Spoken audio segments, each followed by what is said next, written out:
Donga, the owner of a weapons shop, asked Kuri Helena if he really forged that sword, and she nodded affirmatively. Donga inquired how long the master had been here, and he replied that since he arrived. In response, Kuri said it lasted about a year. The master gathered his courage and announced that it was time for the Lord's senseless son to return home, and ordered him not to come back until he said he had finally chosen his path as a blacksmith. Then the teacher sharply summarized. He had nothing more to teach, so from now on he would fight the world on his own, having already demonstrated his own terrible talent. Donga advised simply to continue forging metal every day, because without practice the hands would dull, and Kuri, on the contrary, was glad that she had just acquired her own profession. He was almost about to pick an apple from the tree when his father called him and promised to buy him something if he climbed down. While he hesitated on the stairs, a memory suddenly overwhelmed him. In his past life he died in an accident and then, apparently, was reincarnated in another world in Genshu Academy, a game he was then playing obsessively. Genshu Academy is a game where the heroine strengthens ties with the royal family and nobility through romantic relationships, and the main feature is that the actions of rivals interfere with her achieving her goals. Throughout the game, there was only one moment when the current Helena was visible, and that episode stuck with him as a disturbing reflection against the backdrop of ordinary events. In the plot, despite the character being portrayed as an evil rich girl, in the end he somehow married her, although he himself did not belong to the nobility. Mockery revolves around the humiliated aristocrat. He married a poor farmer, and now he decided at all costs to avoid this humiliating end. He strained all his strength to circumvent the fate assigned to him and do everything possible not to fall into the same trap. After returning home, he immediately felt anxiety. This month there were fewer people in the villages, and the silence between the houses spoke for itself. It seemed to him that trouble began exactly with his return, but his parents deliberately pretended as if nothing had happened, and he realized it was too early to give up. He firmly decided to figure out what was happening and take care of the future, so he allowed himself to rely on the caretaker of their library. The doorman explained that the reason was that he once studied under a blacksmith, but immediately suggested dropping that conversation and moving on to another topic. He asked if anything could be done about the fact that their villagers were becoming fewer and fewer, and the caretaker replied that the main source of income for these places was tourism. He realized the area is famous for its wonderful nature, but tourists are decreasing every month because no special products are produced here that could retain guests. Then he understood the cause and effect chain. If the flow of tourists continues to decline, the villagers will move to other, more stable lands, and his family will go bankrupt. The Guardian handed him the next part of the book written by Chris Helen and said that if he could understand it, it would mean his magical level had truly increased. He asked if he was familiar with Chris Helen and looked closely at the interlocutor's face. The young man fell silent and plunged into thought because it seemed that no matter what happened, an explanation never appeared. Recently he came across strange rumors. Somewhere underground mysterious sounds are heard, as if the very thickness of the earth is hiding something. Kikiruru thanked everyone who came to the meeting, and then, looking at letters from the village, announced that they seemed to have found a hot spring. They decided to dig a hot spring and, not retreating a step, continued digging further, searching for where warm streams flow. He shouted to his father that the hot spring had overflowed, and now everything could change.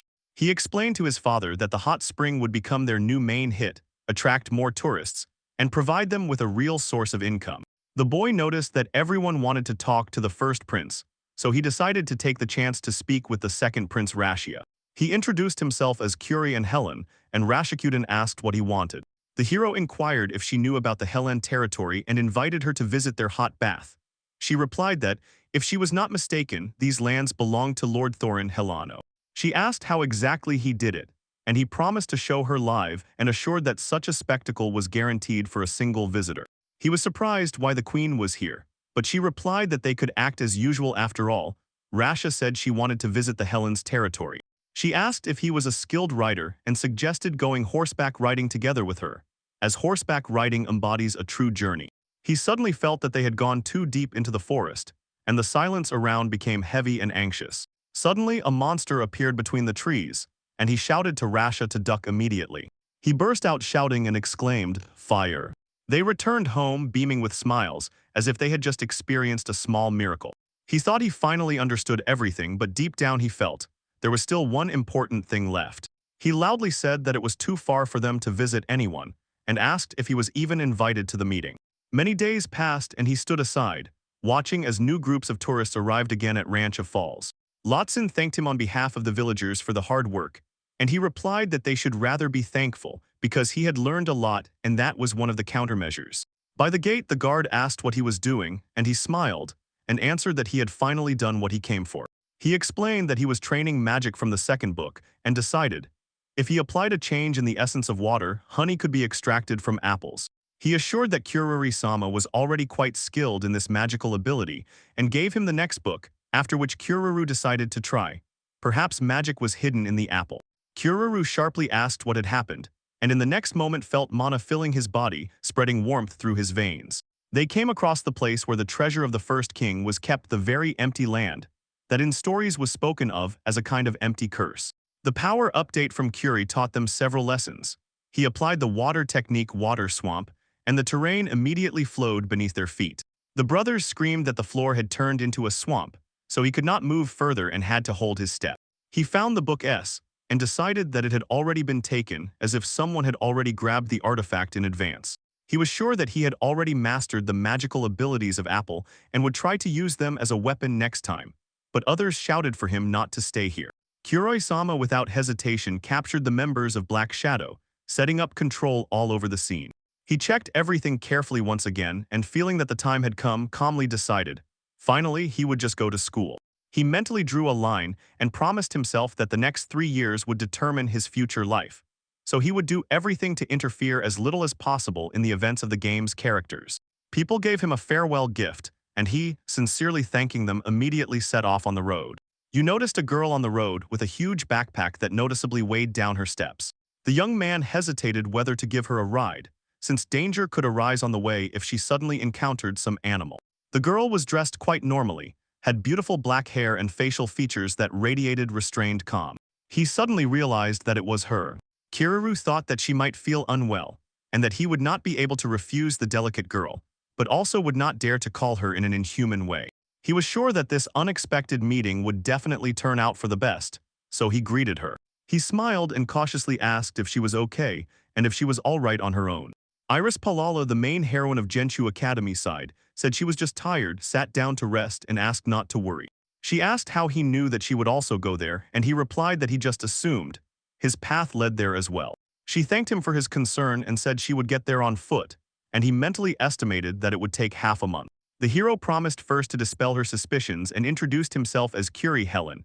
Upon learning that he was from Helen House, which owns hot springs, she was genuinely surprised. While he was taking her in the carriage, the young man asked if she wanted to talk about it, and she replied that her dream was to visit the springs. The young man smiled at the thought that it was so easy for him to get along with her, and noticed that she had a lot of luggage, which took up almost all the space in the carriage. She thanked him for letting her ride in his carriage, promised to repay him someday, and asked to continue the conversation about the springs, because their companion finally suggested talking. Traveling alone is very boring. He spoke confidently and explained that Helen Springs have an exceptionally good effect on the skin. The water makes it smooth and white, and recently they found out that if you drink it, it is also extremely beneficial. She said she would not be able to repay the debt if he did all this, and he replied by suggesting that payment for dinner be considered the delicious food and the conversation about the ownership of Helen. He decided that such a quick gathering was no longer suitable for the game, so he firmly stopped and told Iris that he had something important for her. Iris replied that he was a bit inattentive and that her words did not make sense immediately, because she herself felt that school life might turn out to be not fun at all, and she would have to face discrimination. Iris slowly and carefully began to share her past. Her father was a blacksmith, but when she turned 12 he died, so she lived with her mother and brothers and sisters, worked in the fields, and barely made ends meet due to high taxes. She admitted that she was happy when she was accepted, but as soon as she left her home, loneliness overwhelmed her, and he immediately worried about her well-being and wanted to cheer her up with stories about his father. The carriage braked sharply, the straps creaked, and he looked around tensely and said that it seemed there were problems somewhere. He saw monsters attacking them and realized they were in trouble because they had taken their entry pass. She suddenly burst into tears, and as soon as he listened to her nonsense, he could no longer refuse, so he decided to prepare the men and set out to help. Kaioru thought he could handle it from here, but he sensed she would say that since she herself did nothing, she had no right to accept money. He promised he would pull one out and the other would rush straight at them, and then Iris could strike with magic, but she only replied that they were probably too far away. He shouted and opened fire on the enemy, trying to stop the attack instantly. She understood the situation and sharply rushed into the attack as the second wave approached closer. The girl burst into tears from helplessness, her sword broke at the worst moment. She sobbed, remembering how her mother had saved money for years to buy this sword, and he promised to fix everything and asked if she really believed he could. Hiruru said he would make the weapon even harder and stronger, and she replied that she liked its current appearance. Then he suggested taking the pass and returning back to the road. He thought that even now the heart still bleeds, although outwardly he holds himself together. The hero, as promised, extended 2 gold coins and introduced himself. Curie Helen, and the shopkeeper with a smile said he would gladly accept any advice and asked to remember the girl's name and face. The girl asked what he would do with these gold coins, and the young man replied that he would send them home to his family. The young man admitted that he could not accept payment because the money was earned by her, but she confidently said that there was nothing else to pay her with. She thanked him and promised to send 1 coin to her family, and he decided that this was, without a doubt, the best and most correct choice. She promised that someday in the future she would repay him 100-fold and would never forget her debt, and he suggested going to the academy and having fun there together. A group of newcomers enthusiastically looked around the academy, and their voices sounded nearby as if they called it huge without hesitation.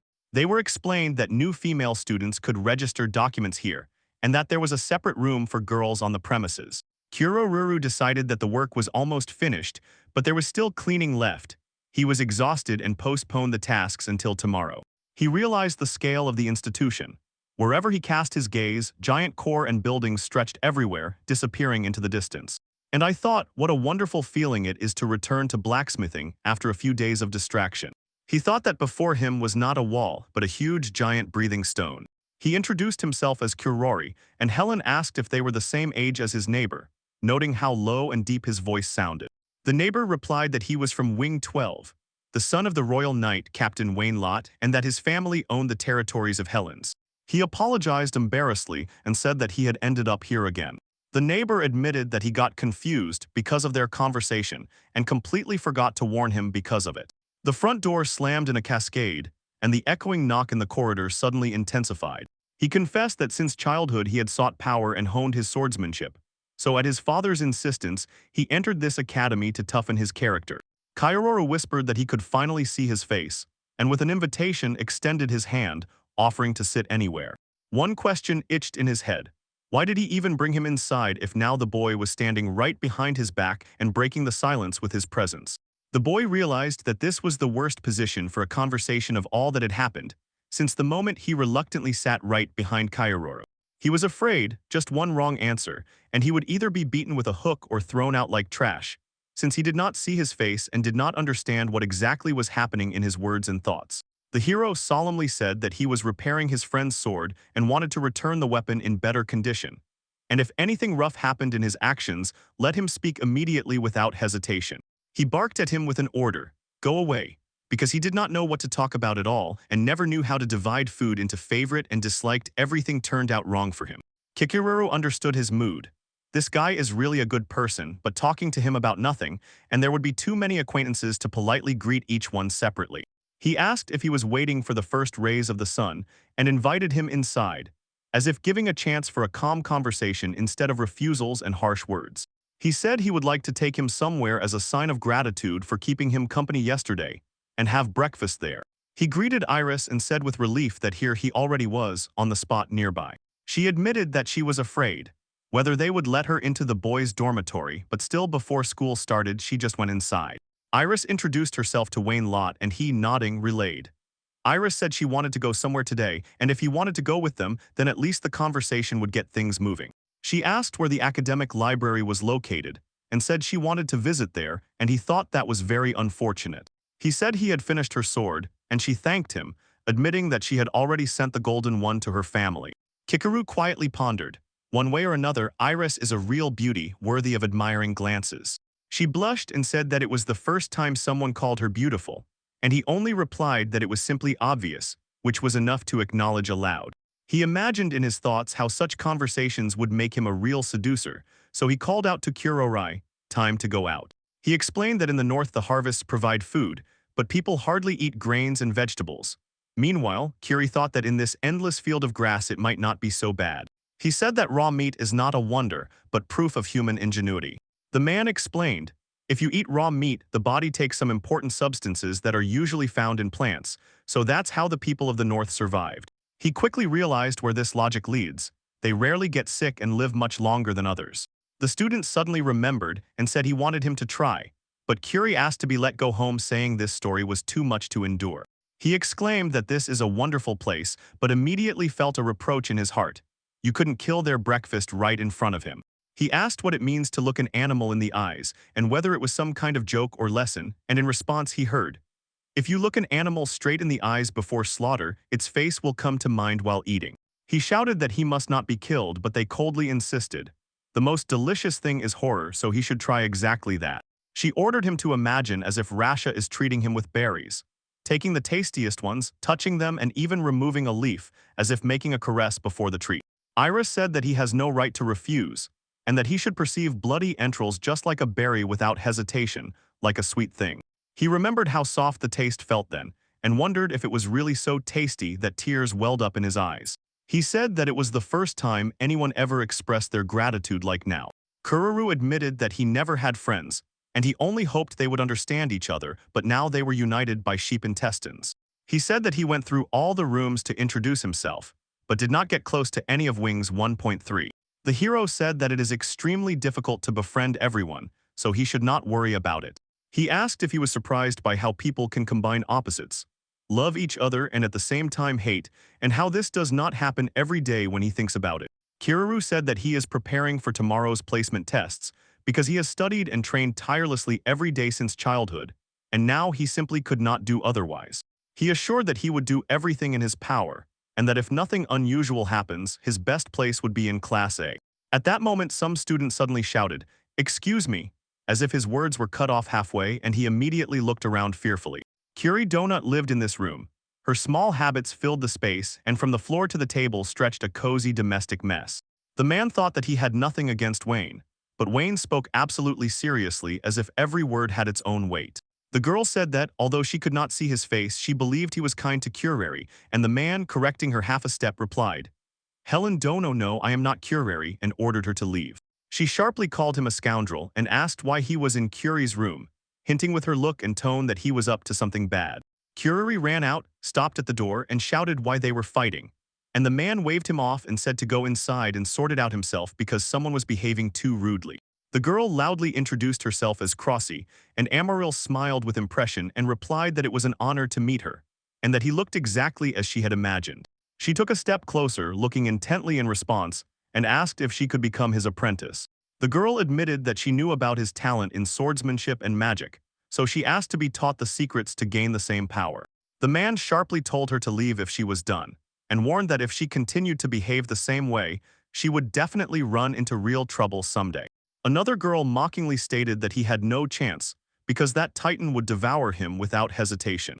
Crossy leaned back and said that they were the same age, then asked why she was so determined to become his apprentice. She explained that she had accidentally met Iris Dono, who said she must definitely know such a person, and added that she needed to become stronger.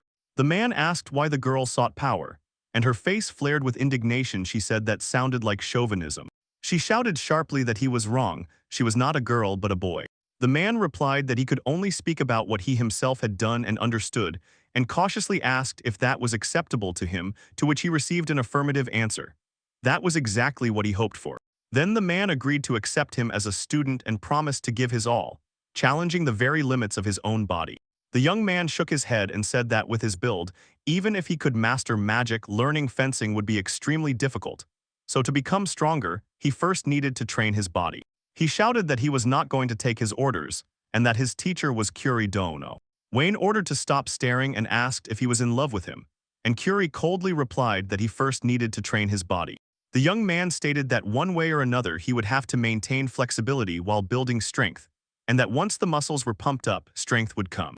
He said to watch posture, start running in a week to increase endurance, and meanwhile develop flexibility. He said everything he says now should be considered his words, and ordered to spread the legs wider. He shouted that no one should touch his thighs, and was answered that he is a man. Instructor Michelle Wu met everyone at the entrance exams near the entrance. She announced that today's physical test was a 10-kilometer run, and it would be a trifle, and Wayne said to another, if he can't touch, he won't be able to help either. Eliza DeVille stood before them, and her name immediately etched itself into memory. He pondered how to approach her and decided to simply greet her, since in their game she belonged to Class A, had already finished first in the marathon, and her 4 knights stayed close and accompanied her. One of the girls passing by called another off the road and called her a fan. She admitted that she was so captivated by Eliza Sam that she was breathless, so she ordered her to just sit down. Kururu said that regardless of whether you look at her face or appearance, she is still an extraordinarily attractive girl. She thanked Kururu for the words, said that now she needed to prepare, and added that for his forgiveness they agreed to both try. The hero decided that she was one of those capable of bullying Iris, and set himself the main task in this academy to stop her without humiliating Iris's dignity. He decided, at any cost he must remain at the helm, and this time he would most likely come second. She whispered that there was still some power in him capable of changing the course of events. The hero saw Iris and Eliza tearing through the running space, rushing forward one after the other. He wanted to shout to Iris to lose on purpose. If she took first place, she would be bullied, but he could not betray his own fears and remain silent. An elusive shadow flies past a fraction of a second earlier than everyone manages to realize. The girl said with a smile that Eliza did her job excellently. He sat with gloomy thoughts and believed that there was nothing he could do anymore, since her talents allowed a simple girl to enter the school, and now she brilliantly passed all the tests. He decided to look at Wayne's result, and immediately thought that he turned out better than he expected, and he understood this well. Crossy was not transferred to another class because his physical test scored 122 and the written one 114. He shrugged and promised that next time he would try harder. Wayne stated that the curators would help him improve his studies, that he would take care of physical training, and that a man should not eat vegetables so easily. He said that in training he had long since surpassed him and done all he could, but the thing that troubled him most to this day was one thing: how he knew his name. The man replied that he was pleased to meet him, but had not the slightest idea why such an awkward pause suddenly formed between them. He asked Kuroi-san to talk some other time, noticeably easing the tension on the stage. The girl said with a smile that she took first place, and then he would definitely rise to even higher peaks and be able to sincerely thank her. She turned to Eliza and asked why she had such a sour face, as if something was gnawing at her from the inside. Eliza blushed and replied that she did not know the scientific name of vitamin C, after which she abruptly ran away. He thoughtfully shook his head because he just realized. He had never considered that vitamin C was ascorbic acid, so he himself did not know it. The hero smiled and said that he had made his good sword with his own hands. Isn't that a true masterpiece? He listened to the dark forest and thought that, if he was not mistaken, small monsters should live here, until he saw a rotting demon among the windfall. Not wanting to take risks, he still decided to test the sword on this creature, although fighting a poisonous monster was dangerous, and used materialization to bring the weapon into action. Vegetable monsters suddenly appeared on the streets, trembling and hissing as if they had just grown from the garden beds. He said goodbye to them and disappeared on horseback, because one must be extremely careful not to touch the poison. The young man looked at the boys and firmly said that it was time to say goodbye and for everyone to go their own way. He admitted that he did not expect to meet her here, and she replied that she wanted to gather some wild vegetables. Iris smiled and said that today's meeting was extremely successful, that he behaved very politely, and that it would be nice to live nearby someday. The girl said that they both had good meetings today, that she would be careful, but he looked lonely and distant. Kier said that telling her everything would help cope with feelings, but she replied that this was a real battle and one conversation would not be enough. She looked up and confidently told him to move forward without looking back. The director sharply ordered everyone to stop giving long speeches and just enjoy the performance prepared by the senior students.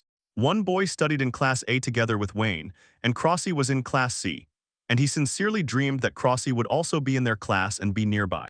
In the pouring rain, he saw the prince, and nearby, as promised, stood Eliza and Iris, but he did not notice any fangirl. The girl sharply nodded and said that was all. Everyone to their places immediately without unnecessary talk. Teacher Michelle Wu introduced herself and explained exactly how and how long the lessons would last, and he mentally agreed bitterly that he understood more from the booklet than from that long speech. In one of the avalanches of students, one boy reached out his hand and offered to introduce another to the collector of magical swords. Amari warned that she would teach them herbalism, and it would require a lot of practice, so he decided that he needed knowledge about how to earn money, not endless theoretical lessons. She explained that herbs are inexpensive, and that her goal is to increase the variety of plants that everyone can grow without difficulty. The girl introduced herself as Toto Gap, and with a smile, said that she really wanted to get to know him better. She admitted that she wore it on purpose so that people would not avoid her, but she was pleased that he was interested in herbs, so she wanted him to look at her research. The hero asked if this was not a herbalism lesson, and she confidently replied, she bred these herbs herself, so this is her personal territory.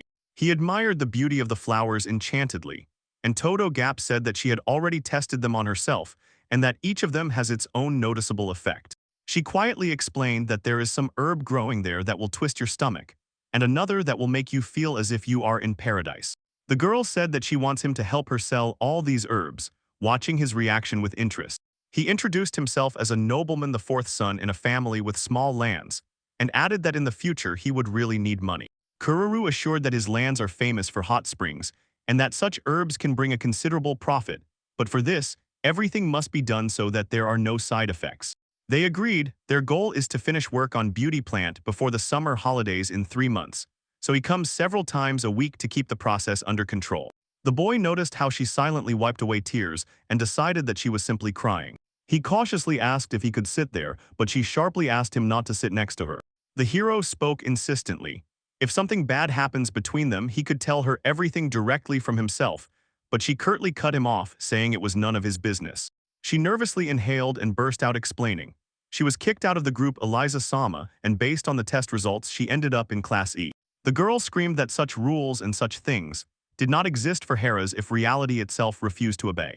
He told her that if she didn't mind, they could become friends. It would be better than crying alone. She warned that if he got distracted by thoughts about something else while working, he might get hurt. He thought that guests lately have been behaving not very modestly, so, letting one of them go ahead, he asked how things were. Eliza warmly wished him a good day. The elf greeted Kurori-sama and asked if Miriam-san was here now, then clarified if she had any business specifically with him, adding that he himself had no such business. She explained that Miriam was her follower, and although they had now parted ways, she felt embarrassed and hurt when she suddenly disappeared, so she turned to Miriam's son to confirm what she had heard. He rushed upward, turned to Eliza, and sharply asked what she intended to do with her after that. And Eliza replied that they were leaving, while Miriam, who was standing and looking outside, just nodded. Eliza, without taking her eyes off, said that of course she would punish, and added with cold conviction that a stray dog needs to be trained is quite natural, and he, as a nobleman, should understand this. She asked what kind of punishment they meant, and cut off by saying it was none of his business, their personal matter, and then he replied, Miriam-san was in his room, so he could not just allow her to be taken away. Miriam, if she understood everything, answered through tears in her eyes. Yes, she understood everything because she served Eliza-sama. He ordered Eliza to wait, explaining that she needed to learn to understand others' pain, and she tried to make him be quiet, but he assured it was only for her own good and told her to learn the word compassion. He asked Eliza to stop bullying people, insisting that it was not her true nature, and then sharply used his super move friendship flick. Eliza suddenly burst into tears, trembling with offense, said that she was hurt, and that even her father never dared to raise a hand against her, after which she promised to tell her father everything. Miriam stared at him in shock and asked what he had done to her beloved Eliza-sama, and then threw herself on his chest, sharply rejecting any thanks. One student whispered to another that he was amazed how he managed to make the girl so angry, since even Prince Ark would not speak to her so harshly, and asked him to be quiet because they were in class. The other replied that he could not cope, asked the first to be silent to hear the teacher, and the teacher shouted back for both to be quiet. They kept silence. She thought that Rain was from a family of farmers, but he never advertised it, because he lost his parents in childhood and accidentally met the prince when he lived with his grandfather, so eventually ended up in the capital as a friend and supporter of the prince. His interlocutor noticed that the teacher had already finished and gave a sign. Now it was allowed to talk practice time, and Rain recalled his "I see through you" and barely smiled, while the second student asked him not to start conversations about Eliza. Rain said he preferred to work alone to better concentrate, but admitted this was his first dissection ceremony, so he was a little nervous and maybe do everything together. Curie agreed, confessing that he was also nervous. Curie announced the first step to open the stomach, and it turned out to be incredibly difficult. The hands did not obey, and the tension in the air only grew. Rain reported that now it was about the heart, and his partner immediately realized It was Curie-kun who had already cut out the heart, and did it so confidently that he even assumed the stories about skinning did not scare him as much as himself because he expected Rain to face Eliza's anger. The partner asked if Curie had any skills and if he wanted to become a doctor, and also threw in that he smelled of money. Curie replied that he was getting too close, that he really looked strange, but with each time, it was more and more interesting, almost like with Eliza. Rain said that Curie saw in him a person who aspires to become a doctor in the future, and suggested, even if their motives are different, they should study together because he wants to talk to him even more. He thought that the partner had already called the first prince selfish, but the partner objected. He always stays near Ark, a selfish boy who does not intend to make friends with anyone else, and added that Curie does not have to talk to him only during lessons. Curie was sure that this is exactly what he said, a real psycho. And when they started talking about the narcissistic prince, the partner noticed something interesting and asked Curie-kun if he knew a girl named Iris. Curie declared that this autopsy would end here, and Rain slapped him on the back and called him ruthless but still smiled, as if saying that's exactly why he loves him. Curie immediately objected that he meant something completely different. He said that Curie had a natural talent for being a doctor. He noted her excellent technique, clean, precise movements, and at the same time noticed that despite the skill of handling once living flesh, there was something off about her. Rain replied that he believed Curie needed even more practice to grow noticeably, and added that it was precisely because of her determination that, in his opinion, she was better suited for this job than others. He said that it was true, but they breed and kill other animals for food and he could accept that. However, while they study how to save lives, they also take others' lives, like here, during the autopsy, and it pains him deeply. He admitted that he wanted to become a doctor, but still felt guilty because ultimately, when the training ends, these animals would just be thrown away, and that's that. Curie said that in any case, the tools here were dull and clumsy, and sewing was difficult, so maybe it was worth making new ones, and Rain agreed. Yes, no other way. Then Curie advised him not to give up on the path to the goal and to get used to it, since there are many different types of doctors. Someone asked Curie what he planned to do with this, and if the thing could be taken away, to which he replied that he wanted to bury everything himself, and then they just said, "Do whatever you want," so his friend offered to help him dig a hole. Rain admitted that he would probably keep doing this as long as he felt guilty and thought it was right, and Curie asked if he would help, and he answered, of course. He was calmly drinking coffee on a festive morning, as if the whole world had quieted down while he flipped through his own book and enjoyed peace and relaxation. He was tormented by the incomprehension of why anyone would need a book titled Applied Curses, if he knew. Anyone could do it easily, and the very thought of it sent a chilling cold through him. He became curious who could have taken his copy, maybe Iris, and he found the book Potato Growing Skills. But there were only volumes 1 and 3, while volume 2 suddenly disappeared, and that seemed strange to him. She asked what he was reading, and he replied, The Origin of the Cute Nation, and immediately added that she herself was shocked by how colossal and huge everything was here. She said that he was a true learning geek obsessed with knowledge, and that without a doubt his book would be incredible. He immediately understood. Judging by her reaction, it was she who did not pick up the second book, and then he thought about what happened to her promise not to laugh, so he quickly apologized for bothering her and promised that they would see each other again. The hero was completely confused, and a thought flashed through his mind. If it was not Iris, then only Wayne remained the only one he could think of, although he was sure that Wayne was capable of reading books even about potatoes, so it annoyed him where that other book had gone. He said this seriously, just finally realizing that in front of him was Eliza. The boy confidently assumed. She definitely liked potatoes with butter, and that seemed quite obvious to him, so he asked what she was laughing at and whether she had ever seen him. She reproached him for spreading rumors to make people hate her, and he sharply assured that he had no such intention at all. Iris declared that as long as this book was in her hands, she was capable of sending him to the next world, and from shock he asked her to wait, not to rush with such a decision. She replied that she was interested, and since what was said was sincere truth, she suggested they talk specifically about potatoes with butter. He imagined how people eat potatoes with butter in hot baths, and Eliza shook her head and denied that he was mistaken, because that does not happen. She asked if he knew how exactly she calls people who are similar to him in every way. The girl said that if he wanted to learn more about potatoes, he would one day burn his own secrets. She admitted that she was shocked that he was interested in potatoes, but asked him not to tell anyone about anything, adding that she did not want anyone to find out the truth and would leave right now. He asked her not to scold him because he was afraid, and she promised in response. She would do whatever she wanted despite his fear. He was grabbed and told that he was still some kind of crazy fan of learning. He did not even imagine what exactly he had read last night, after which he turned to Wayne and asked what he had done. He asked her name and gender, and the cat meowed that cats without owners do not have their own names, and because of this the man was confused and behaved even more rudely because she was still a girl. He asked if Nico-sensei was really a magical teacher and if she could use it, after which the man asked for their names and they introduced themselves as Curry and Wine, and he promised to remember them. Sensei said she would allow them to join her research group if they showed potential, and the man suggested practicing a little since the lessons had not yet started. Sensei sharply noted that they were not doing well enough, but considering that it was the beginner level of the spell, she still counted it as passed.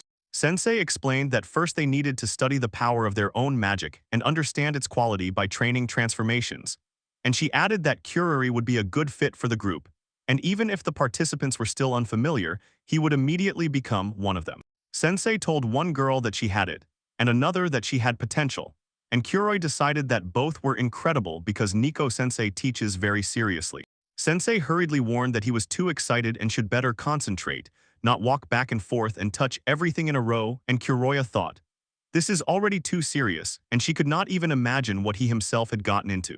The cat ordered them to wait, as the arcade boy was still looking for a way here, and Kuroya suspected that they invited exactly the one she did not want to see, the first prince. Sensei solemnly announced that today she would teach them exactly how to do this, showing the method without any distractions. She promised to teach both of them her unique transformation magic, and added that every year she only works with a few students those she truly admires, but few succeed. Kurari asked if that was why Sensei looked like a cat, and he replied, this is her true form, after which she ordered them to wrap their bodies in magic and feel how it envelops them from all sides. Sensei told Wayne that he was still young, that was not a problem, but he needed to release more magic, and Wayne thought, if Kuryuri is capable of that, then he can too. Sensei nodded as if everything was going as it should and ordered them to try to transform their hand, checking control over their own essence. Sensei explained, they change their essence thanks to magic, and once it activates, all that remains is to maintain the magical form and change it as they wish. Wayne told Kuryuri that he was still young, and that the magical power enveloping the body was not at all like Mercery Adia's, and Kuryuri himself wondered if that dirty, joking remark was too harsh. Kuri exclaimed that he had done it all, and with a sparkle in his eyes thanked his sensei, who pretended to really consider himself a genius, and he only explained that his Arshboy was an ordinary guy, neither good nor evil, though a prince. Sensei announced that training was enough for today, and he would teach the next step later, so Wayne solemnly suggested celebrating the achievement, and Sensei, gathering his hands on his belt, agreed. Wayne confidently said that even if Kuri was stronger now, in time he would defeat him, to which Kuri shrugged indifferently, as if future battles did not worry him at all. Wayne asked Kuri what her relationship with Iris was like, but at the same time he was inwardly irritated by his own insecurity, trying not to show his annoyance, until Kuri calmly replied that they were friends. Kuri said it was just a joke, and Wayne immediately asked what exactly he meant. Kuri insisted they really were just friends, but Wayne frankly did not believe these words, and his expression suddenly darkened. Wayne did not believe that Kurori was an ordinary guy, since even someone as meticulous as Iris valued him so highly, and she was troubled. Could it be that Iris really sees this annoying young man as her prince? Kurori said he wanted to go to his room to finish forging, and asked what Wayne was doing, recalling swords and other types of weapons. Wayne asked if they were similar to his magical swords, and Kurori replied that this was exactly why he had to go with him. Kurori assured that every sword there was made by a brilliant blacksmith, so if sold, one could live in comfort until the end of their life, and Iris decided that in such a situation it was impossible not to help. Wayne shouted with delight and was glad that the plan succeeded. Kurori said he was heading to the herbalist's room, and Iris, interested, asked for permission to go see it together, to which he replied, of course.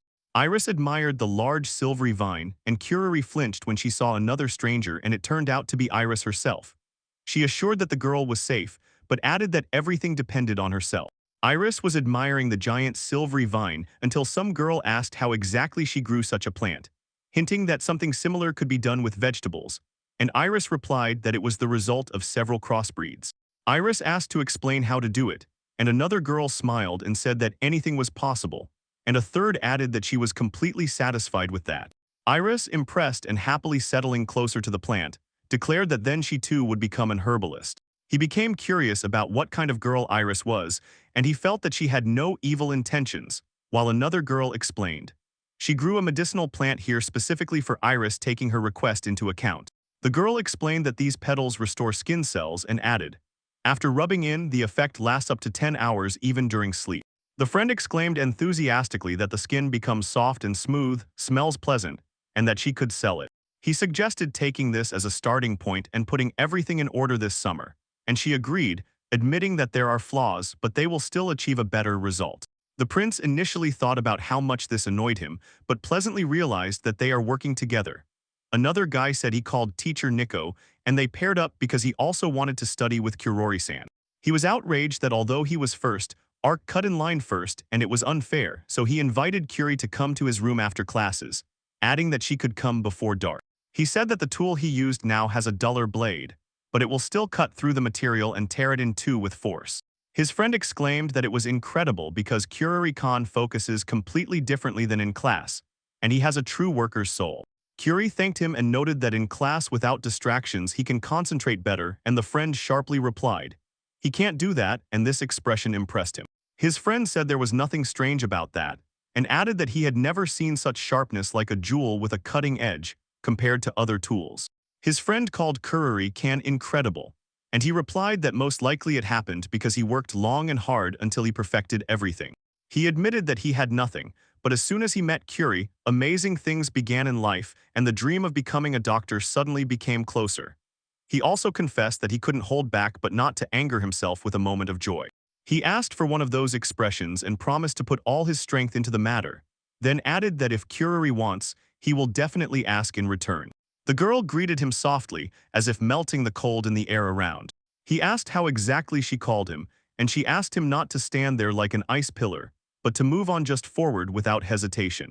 She asked if it was normal for him to know who she was, and he apologized and admitted that he did not remember any person resembling her. She said that he really did not know her, and a frank surprise hung in the air while she hugged him tightly and asked how exactly they should punish the one who scared him so much. Wayne sharply asked what happened to Kuri and why he looked as if a real ghost had frightened him, and Sensei ordered to continue the investigation from the very place where they had stopped. Sensei explained that last time they fought with one hand, and today with both, and Wayne and Kuri froze, amazed by the incredible change in conditions. He leaned forward and asked if it was dried fish, and Kuri replied that Wayne had caught some and dried it. So he decided to treat Sensei because the dish was incredibly tasty, to which Sensei softly remarked that such a thing should not be offered to such an exquisite lady as herself. Kuri asked her to be quiet, but she only barely smiled and said that she needed a little more. Sensei called him a good boy and, pointing at him in a calm tone, said that since he had already managed, he was truly a talented young man, and she ordered him to add a story and gradually change each part of the exercise, easing his excessive concentration. Sensei noted with surprise that he became the first person to master the transformation so quickly, and it was an incredible achievement, after which she ordered him to squeeze his magical power as if focusing it in a fist. Wayne asked to be taught this trick, and Sensei warned that his abilities were still unstable, and he needed 2 hours of training to learn to transform in a controlled way. A few days later, on a day off, he decided that no one was around and dared to try to transform right on the street, where his steps and breath echoed between the houses.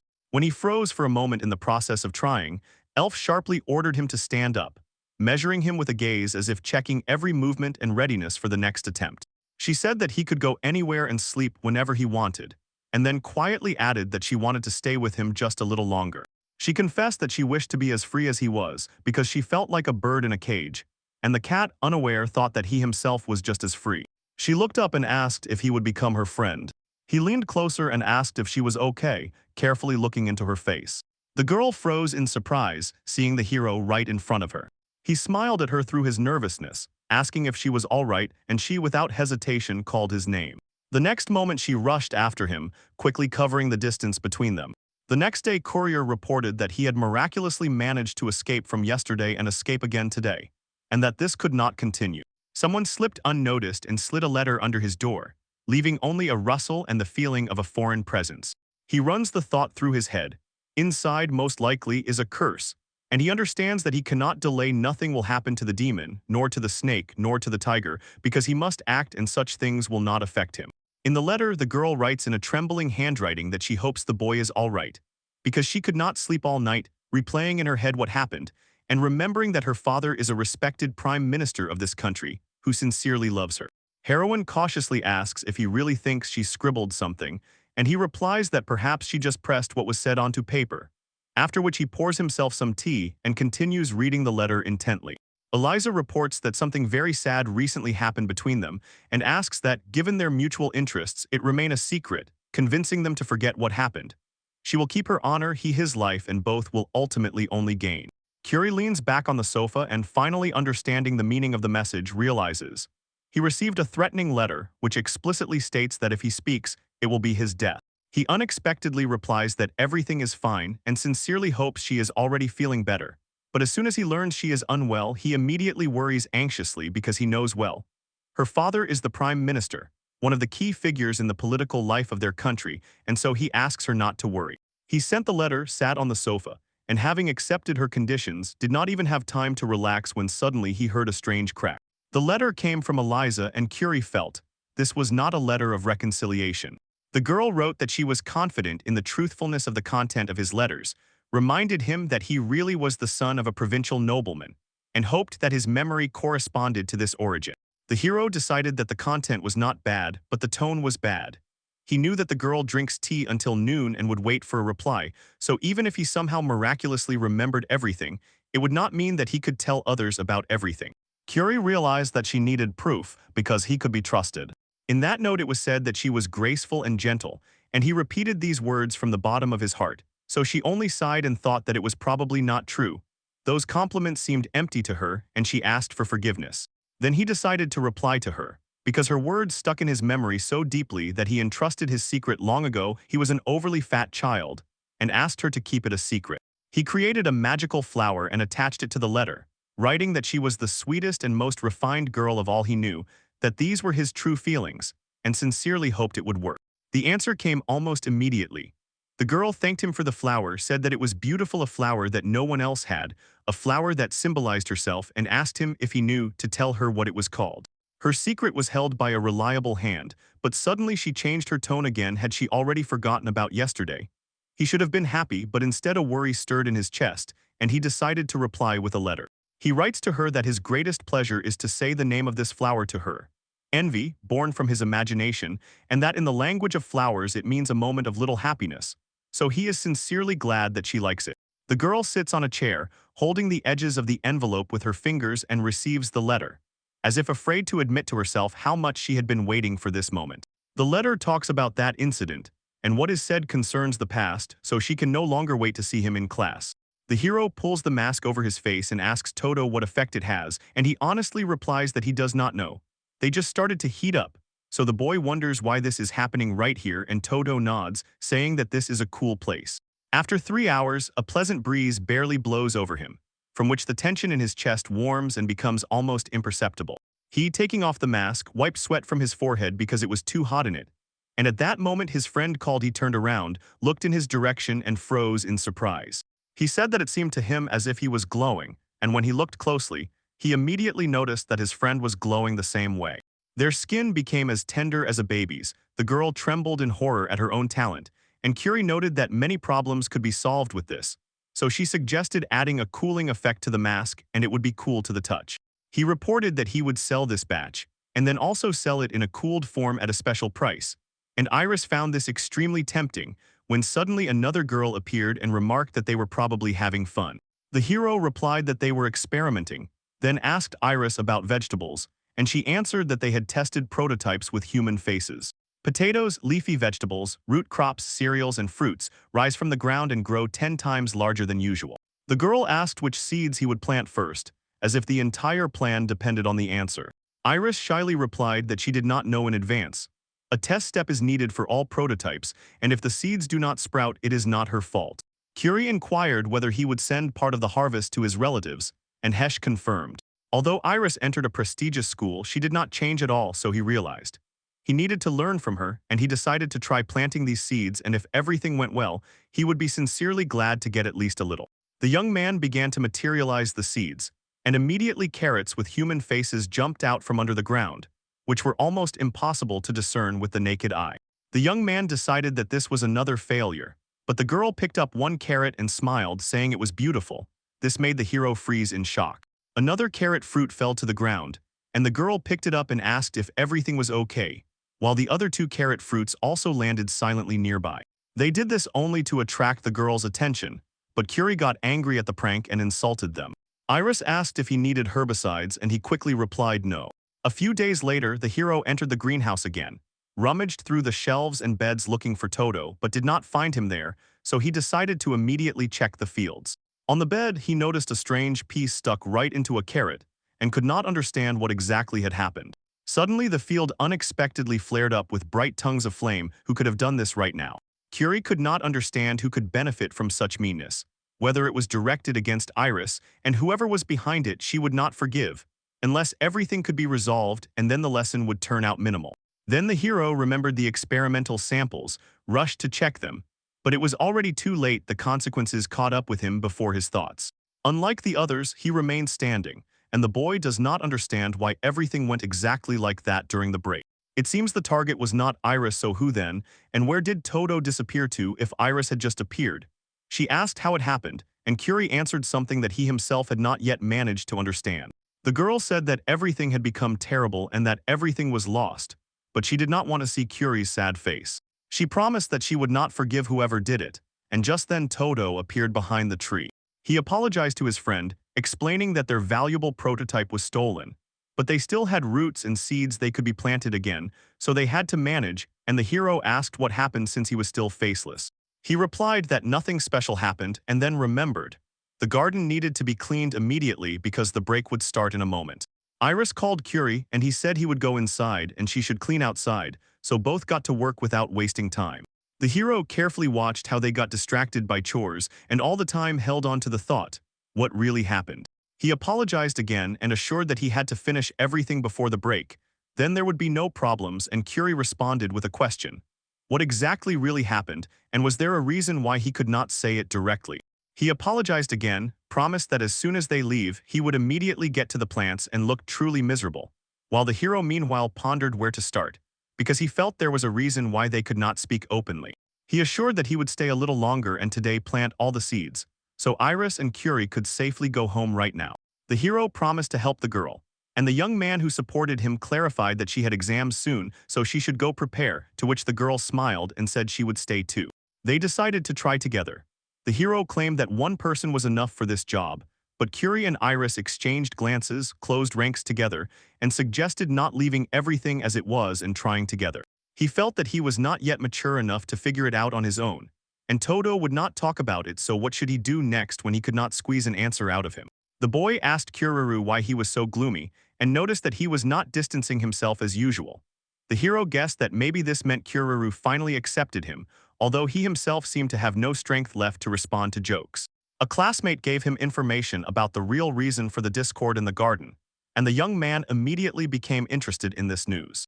Although the hero had no personal interest in the interlocutor, he was still surprised to hear this information. So Curie apparently considered him only as a tool and urgently asked for information. The young man carefully read the document and understood why Todo could do nothing. The criminal leader of the MangaRecap group, Ryan Christopher, entered the garden at 4 o'clock in the afternoon, stole several plants, and left with others who later destroyed the garden. Todo rushed to catch him, but at the head of the Mari family met him with a shock attack, so Todo remained only a distant branch, not daring to challenge their high status, because he was tormented by the thought that his family would suffer. This was his report, and his friend had not previously asked for a reward for the previous report due to the friendship between Eliza and Curie, but now wants to receive it as soon as possible, and the boy understands. Now is not the time to argue, because this information turned out to be extremely useful. He cannot openly resist, nor can he forgive himself for it, so he must decide what to do next. Curie set out in search of MangaRecap, and he ordered her to convey to her the information about where he had been. On his way, he came across this guy. Instinct demanded smashing his face, but now he restrained himself. All this is done for Todo's sake, so they must not recognize him, and he also thinks, what if these guys go somewhere? He decided to follow them, not understanding why they ended up in such a place, until he noticed their prototype.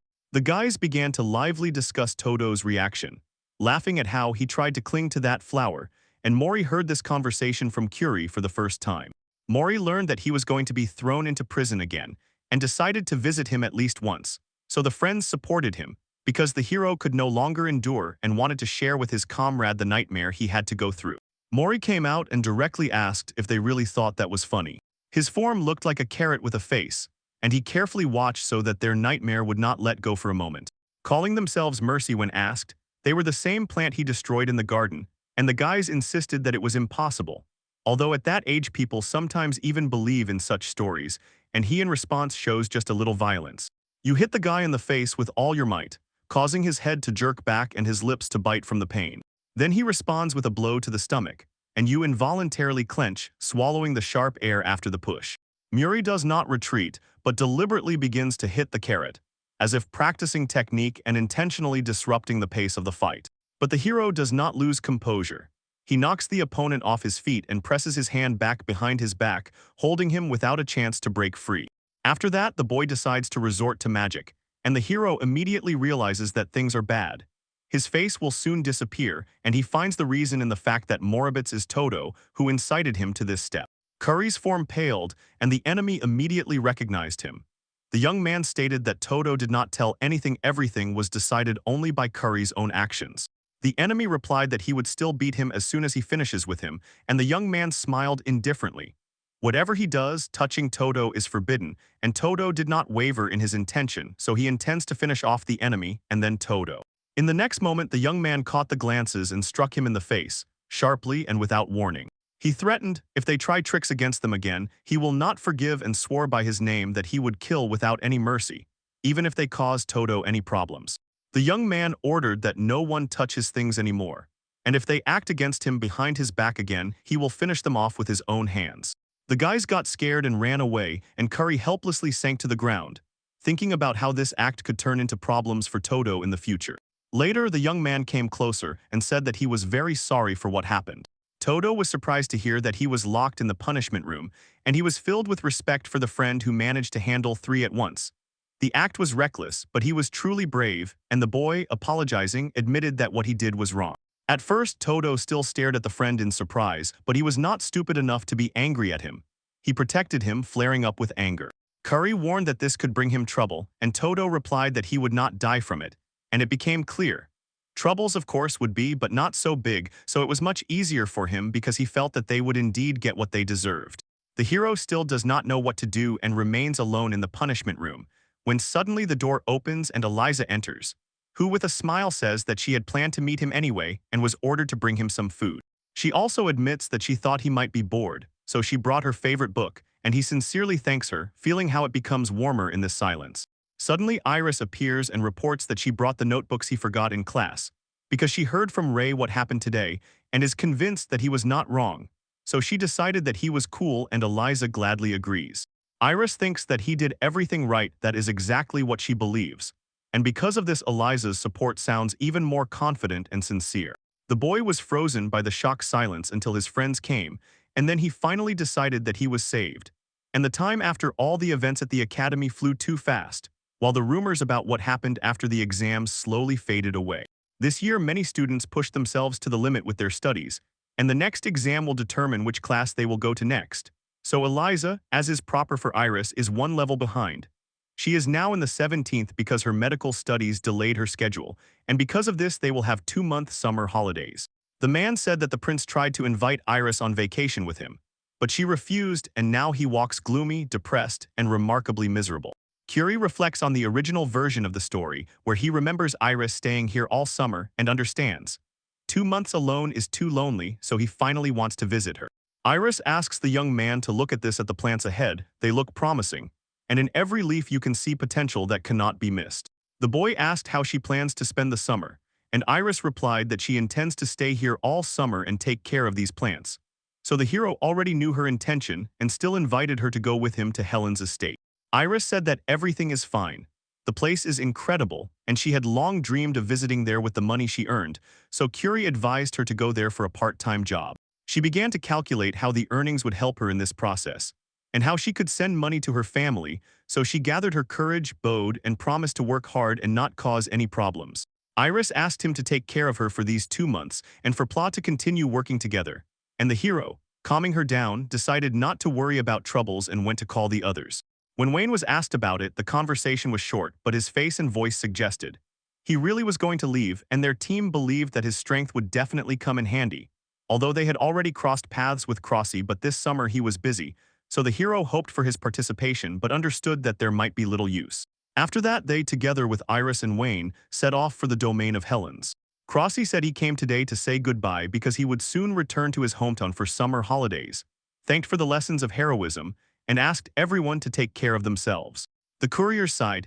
It was a pity that Crossy could not join, but Wayne would probably have been a bit bored. However, Iris called the hero and showed that the city was already visible from here.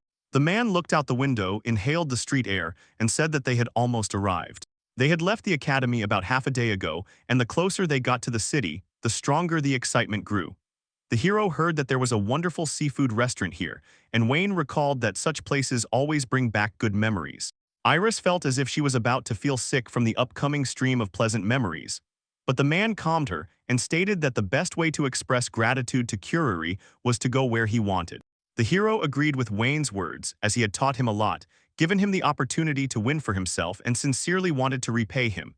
And when the girl apologized for her rudeness, he replied that they were friends, so she did not need to be overly polite. Soon they arrived in the city, and the streets quieted under the warm evening light. They had dinner, ate boiled fish, which turned out to be both tasty and filling, and Wayne asked them about their further plans for traveling by carriage. Curie said it was better to spend the night here because it was already late and the horses were tired, so there was a hotel for them, and Iris suggested taking a walk around the city before resting. He agreed to the walk, invited Wayne to join, and added that the owner was busy settling scores, so they would have time to escape before he noticed them.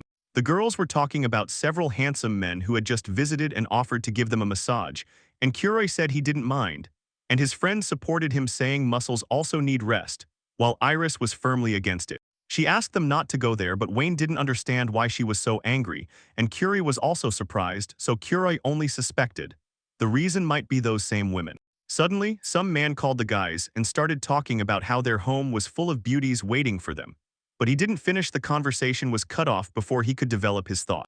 Iris sharply hit him on the head, and he fainted right there, and Wayne immediately asked her to calm down and asked what he had done to her. But the guy couldn't understand what exactly had made her so angry, so Iris asked him to forget about this city because she didn't like it. She realized they liked it when there were many girls around, and he replied that he didn't, but added that it was more fun with her. After which Iris apologized for losing her temper and ruining the whole walk, and the guys asked her not to apologize and to look back. Before them opened a view of the city, the same place they had just visited, but from above it looked incredibly beautiful and not at all as terrible as she had imagined. The whole city was shining, and the hero suggested returning to the hotel. At first, they were taken to the bathhouse. There were few people here, and Iris felt that separate rooms had been prepared for them. The owner assured that he would find them 3 good rooms, and they reached a separate bathing area. The girl asked the guy not to peek, but the hero was thinking about something else entirely, so his attention was already treacherously slipping past the words of the request. But he was not a fool. After all, he was a gentleman, and still he was a man, which meant he could not waste this chance. He quickly made his way to his goal. A wall almost 2 meters high was already waiting ahead, and he stacked boxes to climb higher. The boxes easily scattered under the necessary load, giving him the opportunity to jump further. Of course, he would not reach the top. As soon as he slipped, he painfully fell down, breaking his elbow on a stone. Everything turned out to be much more complicated than he thought, and no other thought came to his mind. Could it be that this wall was built specifically so that people wouldn't peek? He really has no chance here. This wall is too high for him, and every step seems doomed. Wayne asked the man what he was doing, and he looked as if he was fainting from the heat, but replied, "Everything is fine," and asked Wayne to ignore it. The boy said that it is incredibly relaxing, as if Iris also likes that, and meanwhile the girl nearby confirmed, saying that this is exactly what calms and smooths out tension. The heroes are passing through the city in a carriage, and it suddenly stops near a crowded street. The man who accompanied them warmly invites everyone to taste fresh bread from their shop. The travelers enter the bakery, where silence mixes with the muffled clinking of dishes and footsteps on the wooden floor. Inside there is such an aroma, as if it smells like happiness itself. The baker proudly explains that their shop is famous for fluffy pastries and crispy crust. A little girl runs outside, greets her friends with a smile, and introduces herself. Her name is Alice, and then assures that her father's bread is incredibly tasty, and offers everyone to try it. Curie asked what KH Lab is called, and if it is just bread, and the man replied that the name is due to the very long size, hence KH Lab. The hero agreed to take 4 pieces and asked if there was a place to eat somewhere, after which the man thanked for the purchase and led them to the dining room, and the boy had a strange feeling as if the girl was trying to steer the conversation to get closer. Iris noticed that it was really bread, and Curie explained. It was called bread precisely because of its length. It looked elongated, as if stretched like a ribbon. They began to eat, and Iris, smiling, wished them bon appetit, closing the conversation with a light, friendly gesture. When the piece came into their hands, the bread turned out to be crispy. It made a dry, pleasant crackle at the first bite. Truly delicious, the heroes smiled and openly agreed, savoring every piece. Suddenly they noticed something sweet. Honey liquid was dripping from the bread, and the aroma and appearance took their breath away. It was almost impossible to convey this in words. He said that the bread tasted like honey, and Wayne and Iris confirmed this with their own sensations. Then the baker thanked them for waiting and offered a cup of black tea. The couriers decided that they arrived on time, and that the lemon juice in the bowl was just what was needed to refresh, although one of them did not know how long they could maintain this amazing honey mood. Alice asked them to stop, wait, and believe in the bread in its power and truth revealed from the first bite. The hero quietly decides. Whatever she says, if he adds a little more honey, she will definitely feel sick, so he cannot be rude to the little girl. He just takes another bite. The taste in the mouth comes in waves. The bread is first sweet and softly crunchy, the sweetness is enhanced by honey, then black tea unfolds, and at the very end come salty notes. This bread is too perfect, and Iris notices that something has fallen out, as if a small hint was waiting for her. She finds a scrap of paper with an inscription that they have finished the bread, and for some unknown reason even such a simple phrase makes her happy. The hero also wonders how much love was put into this bread and wants to read his own. The inscription on Wayne says that he has a full belly and a satisfied heart, so he is a complete embodiment of kindness, and the hero's inscription declares him a bread measurer from today. Alice adds that he has received a winning ticket, and the hero asks what exactly he has won. The courier smiled and said that the bread was incredibly delicious, so he wanted to buy 4 more loaves to eat on the way. But the baker shook his head.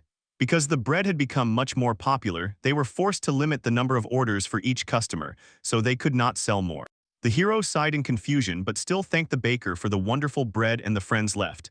Alice returned to her father and said that they really liked it, but the man firmly replied, "Not selling them anything else would be cruel. They have no choice." The girl understood this, but when her brother pulled out the winning ticket, happiness flashed on his face, and Alice felt a proud feeling that she worked here. She wanted to sell them bread and let them take as much as they wanted. The wife returned to the man and said in surprise that she had never seen their daughter like this. She had a sharp look and determination in her voice. She begged to be allowed to do this just once, and the baker noticed that his daughter was already quite grown up. The man reported that they only had 33 loaves of bread left, so they could buy as many as they wanted, and the hero grumbled that if it weren't for Alice, they would never have appreciated the greatness of the bread and wouldn't have even managed to take more, and it seemed it was already time for him to go on stage. Hukuri decided to take all 33 loaves for himself, and Wayne asked what they should do next with such a quantity. 33 is too many, Iris whispered, promising to help them finish everything, but the boy still couldn't understand why he took all 33 at once, as if at that moment he had completely lost his mind.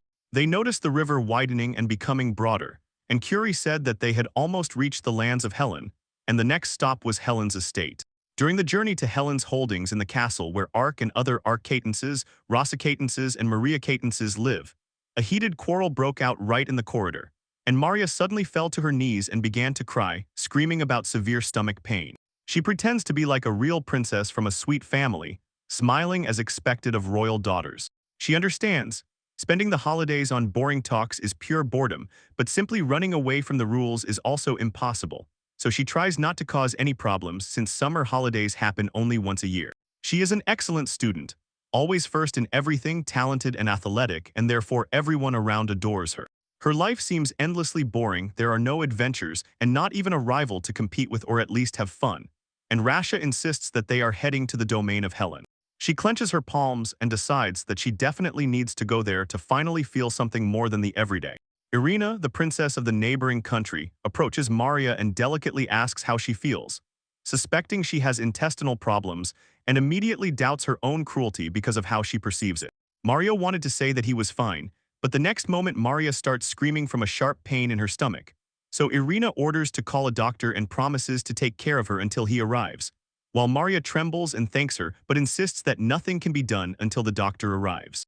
The princess objects that she can only perform a careful examination. She touches the slightly bloated stomach and advises Maria not to be proud and hold back, hinting that she needs to pass gas, while Maria worries that rumors about stomach pain will tarnish her name. Rasha steps back and says that he shouldn't worry so much about his sister after all. She is just the way she is. And Irina sharply clarifies what exactly he means, since she is his sister too, so it turns out he should worry as well. Tense silence hangs in the room, and Irina mentally apologizes to her brother for her sharpness, feeling an invisible rope tighten between them. Maria was told to wait a little longer because if he sees that Princess Irina suddenly has stomach pain, everything could go awry. The maid has already brought the doctor, and Maria hopes she won't be disturbed anymore.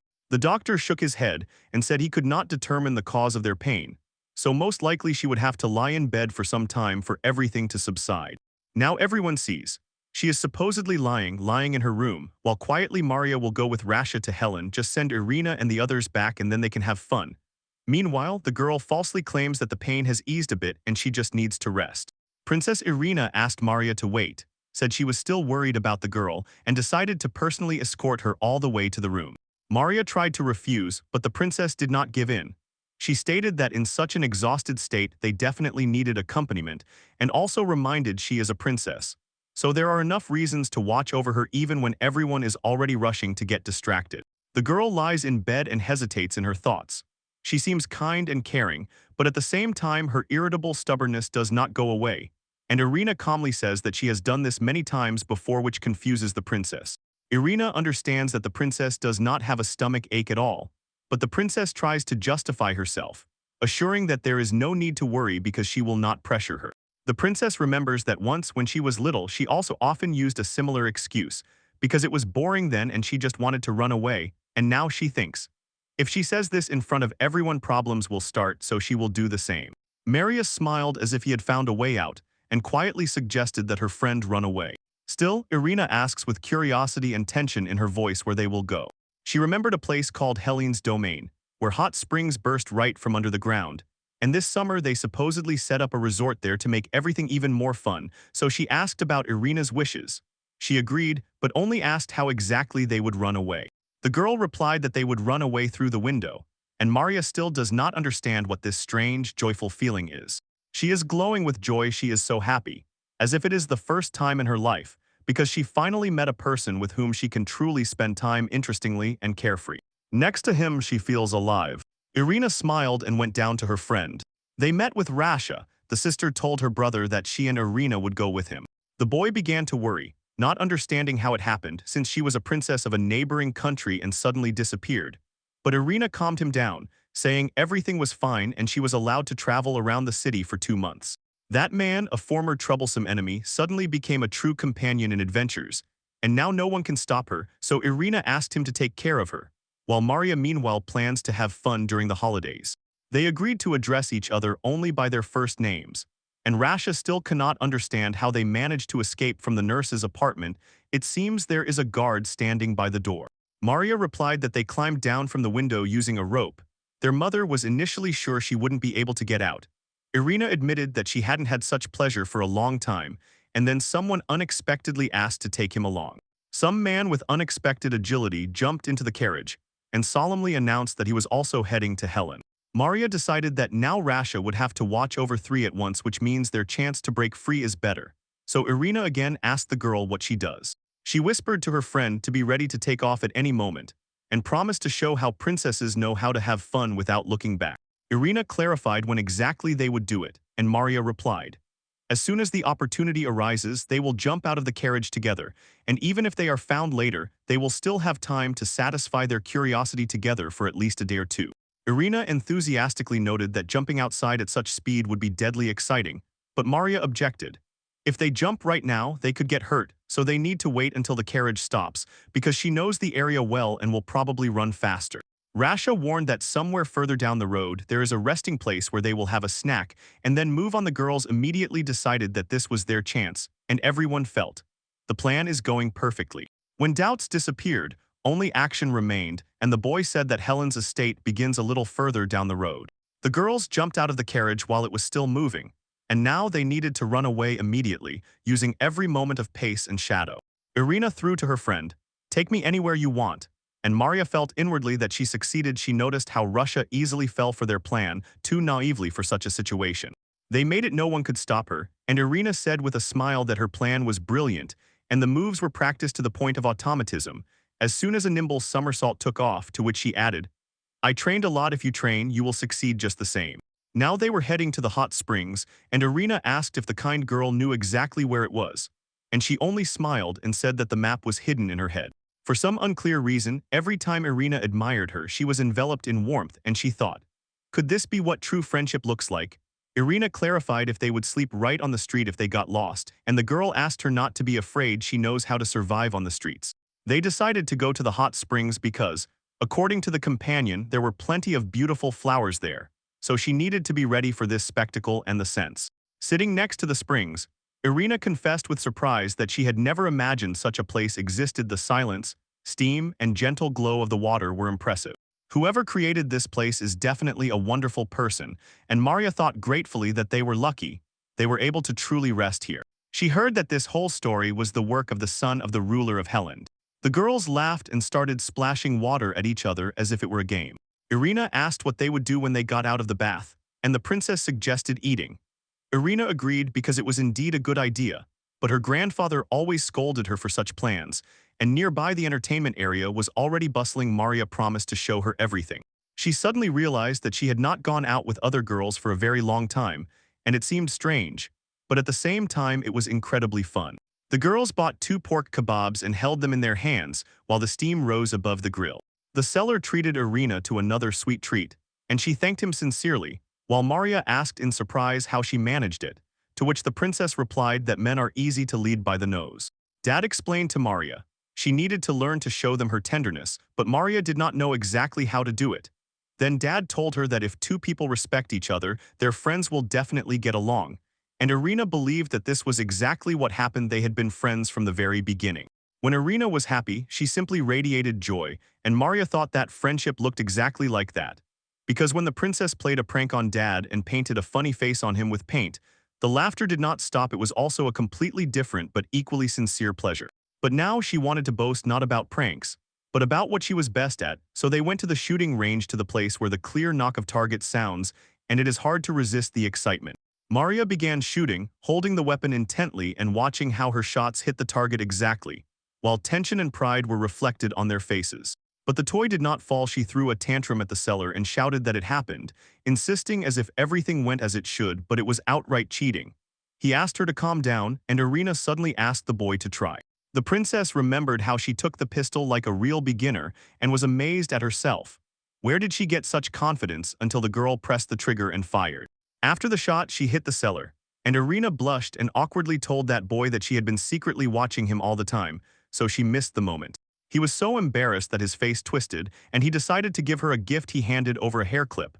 Maria smiled and said it was simply charming, and Irina just waved it off. It seemed to me that it's easier than it looks. Men get distracted so easily.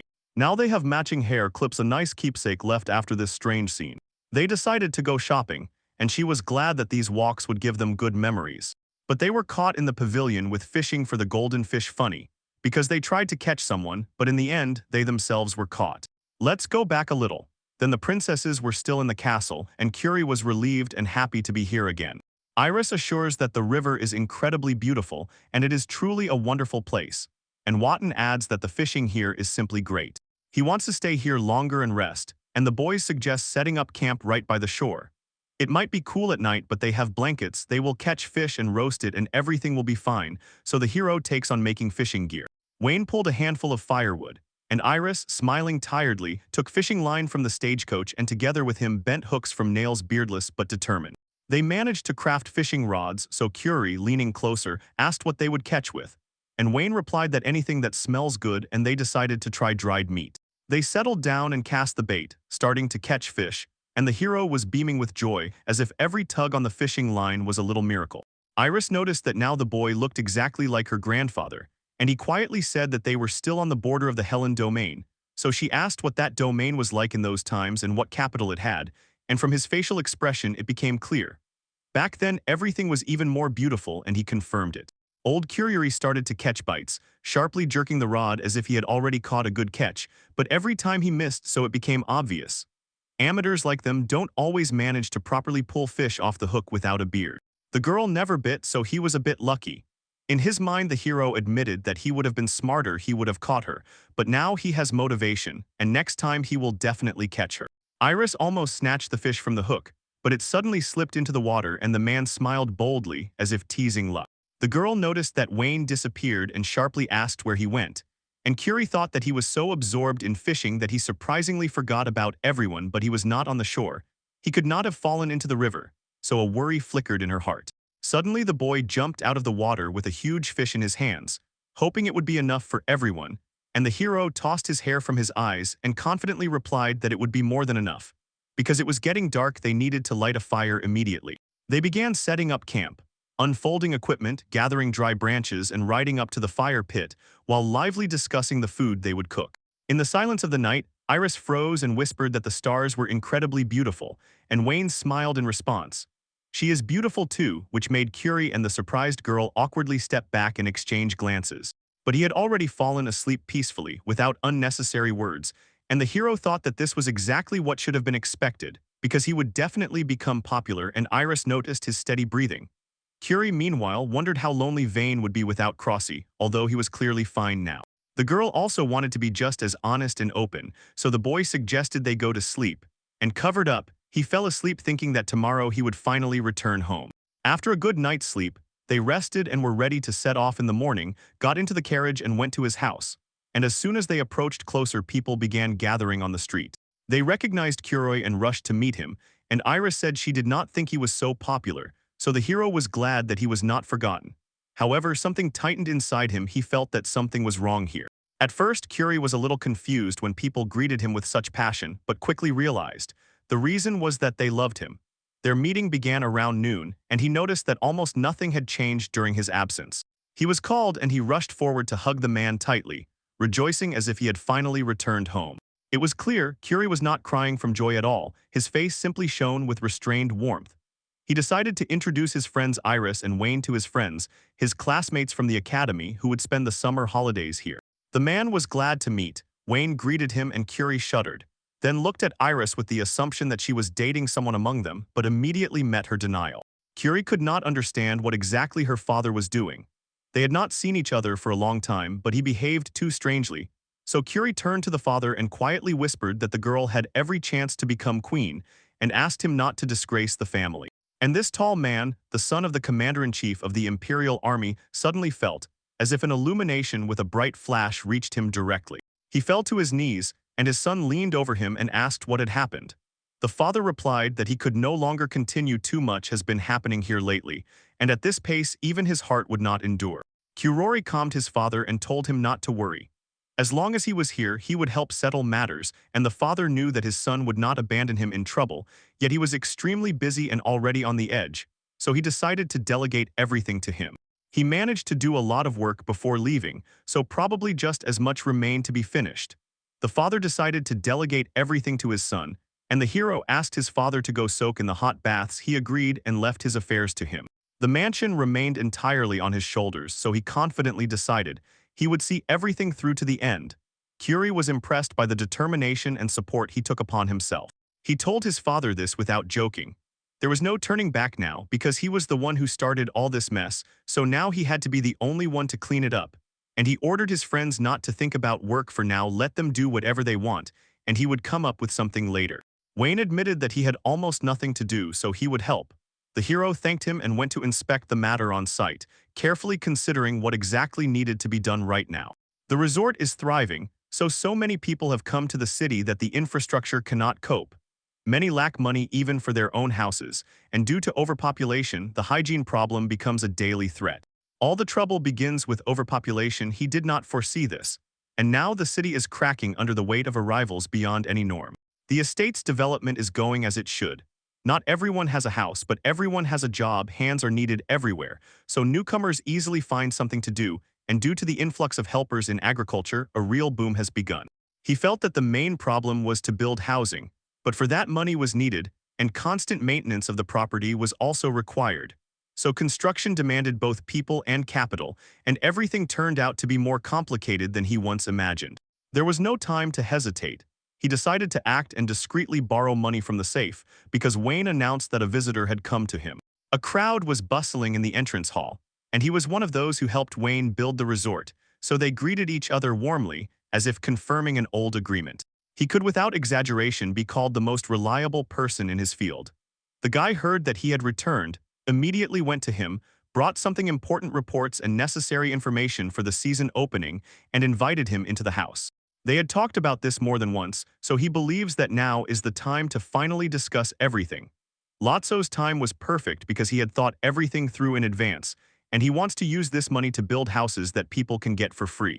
Curie asked what he thought about it, and the hero replied that if the houses were free, people who buy them with their own money would start to envy them. So the hero agreed with that. The man advised not to make the houses free, but simply to sell them cheaper than usual, and then there would probably be fewer complaints, but the hero would still end up in the red, and the man shrugged, saying that it was not such a big deal. They decided to get to work, and Lotso was responsible for recruiting builders so that everything would work quickly. The guy asked his brothers to do his work, and when he left, Curie thought that, as expected, he was simply incredible, and soon Iris and Wayne entered the room. Iris asked if he had already decided what to do. Wayne and Curie took on tasks that required physical labor, and he wanted to ask Iris to handle the paperwork. And that day, they began to implement the big plan applications for building houses were coming in as if from everywhere. While rumors spread throughout the city, crowds at the gates and on the streets increased, and Lotso and Iris at that time sat at the table, carefully reviewing contracts and papers for the homeless. More than 100 people participated in the construction, including the landowner himself, and this seemed to add enthusiasm to everyone. They worked harder than usual, dedicating the entire 1 month of the 2 summer vacations to the construction. The courier approaches Lotso and hands over a bag of money, explaining that it is only a small part of the gratitude, and the guy in turn nods and replies that it is a great honor for him. He thanks the hero and thinks that as long as the young man rules these lands, they will prosper. Lotso orders him to call if help is needed, and he was already about to leave, but suddenly Iris loudly calls him back. She asks if they will meet again, and he replies that of course he will come if Curie invites him, after which Iris frowns and despite this thinks about her own plans. She briefly says goodbye and walks away. Curie stood as if rooted to the spot and could not understand what had just happened, while the noise of the ceremony still raged around. He handed her her award, and she, with trembling fingers taking the gift, sincerely thanked him and blushed again, glancing at the door repeatedly. Next, Wayne received the award, and he immediately shook his head in denial, assuring that she did not need it. But the hero insisted and forced him to make a decision. Then he turned to his friend and sharply asked why Iris was acting so strangely, and the friend confessed confusedly that he did not know. So Curie decided to approach the girl directly and ask what was happening to her. Iris quietly replied that she had never felt anything like this before, and in the next moment the guys froze in shock, as if the words had not yet fit into their understanding. The hero asks her to say what exactly he sees, because this is the first time in her life, and she sincerely wonders. She had never seen such a caring and reliable man until he suddenly realizes her diagnosis is that she is in love. He cannot comprehend how this could have happened at all. They are talking about Lotso, and for him that is a secondary character, so how can it affect her so deeply? Curie asks Wayne to somehow influence her, but he just shrugs and replies that he does not even understand how the hero can think about anything else when such a feeling has already arisen between them. In fact, these are just 2 ordinary guys who do not know how to behave with women, and suddenly a girl appears with a confused sparkle in her eyes. She looks at them admiringly, literally loses her head, and falls madly in love. Wayne advised her to go to the festive villa because Lotso would be there, but she calmly objected that she had absolutely no need to go there. Even the aloof Wayne noticeably worries, and the hero realizes. He wants to see her again and decides to ask if they will go together. This is exactly what a holiday romance looks like, and if it continues, Iris might not manage to return from vacation with them. The hero panics, wondering if it is time to get down on one knee and sincerely apologize to Prince Art. In the window, he saw so much that it was hard to piece together. Flickering lights, movements behind the glass, and reflections that made it impossible to understand who exactly was watching from outside. The girl cautiously asked if everything was all right with her hair, and the hero replied that it was, although he noticed. She was still nervous and couldn't relax her gaze. Suddenly, the doorbell rang, sharply cutting through the silence, and the atmosphere in the room became noticeably tenser, as if someone had just arrived.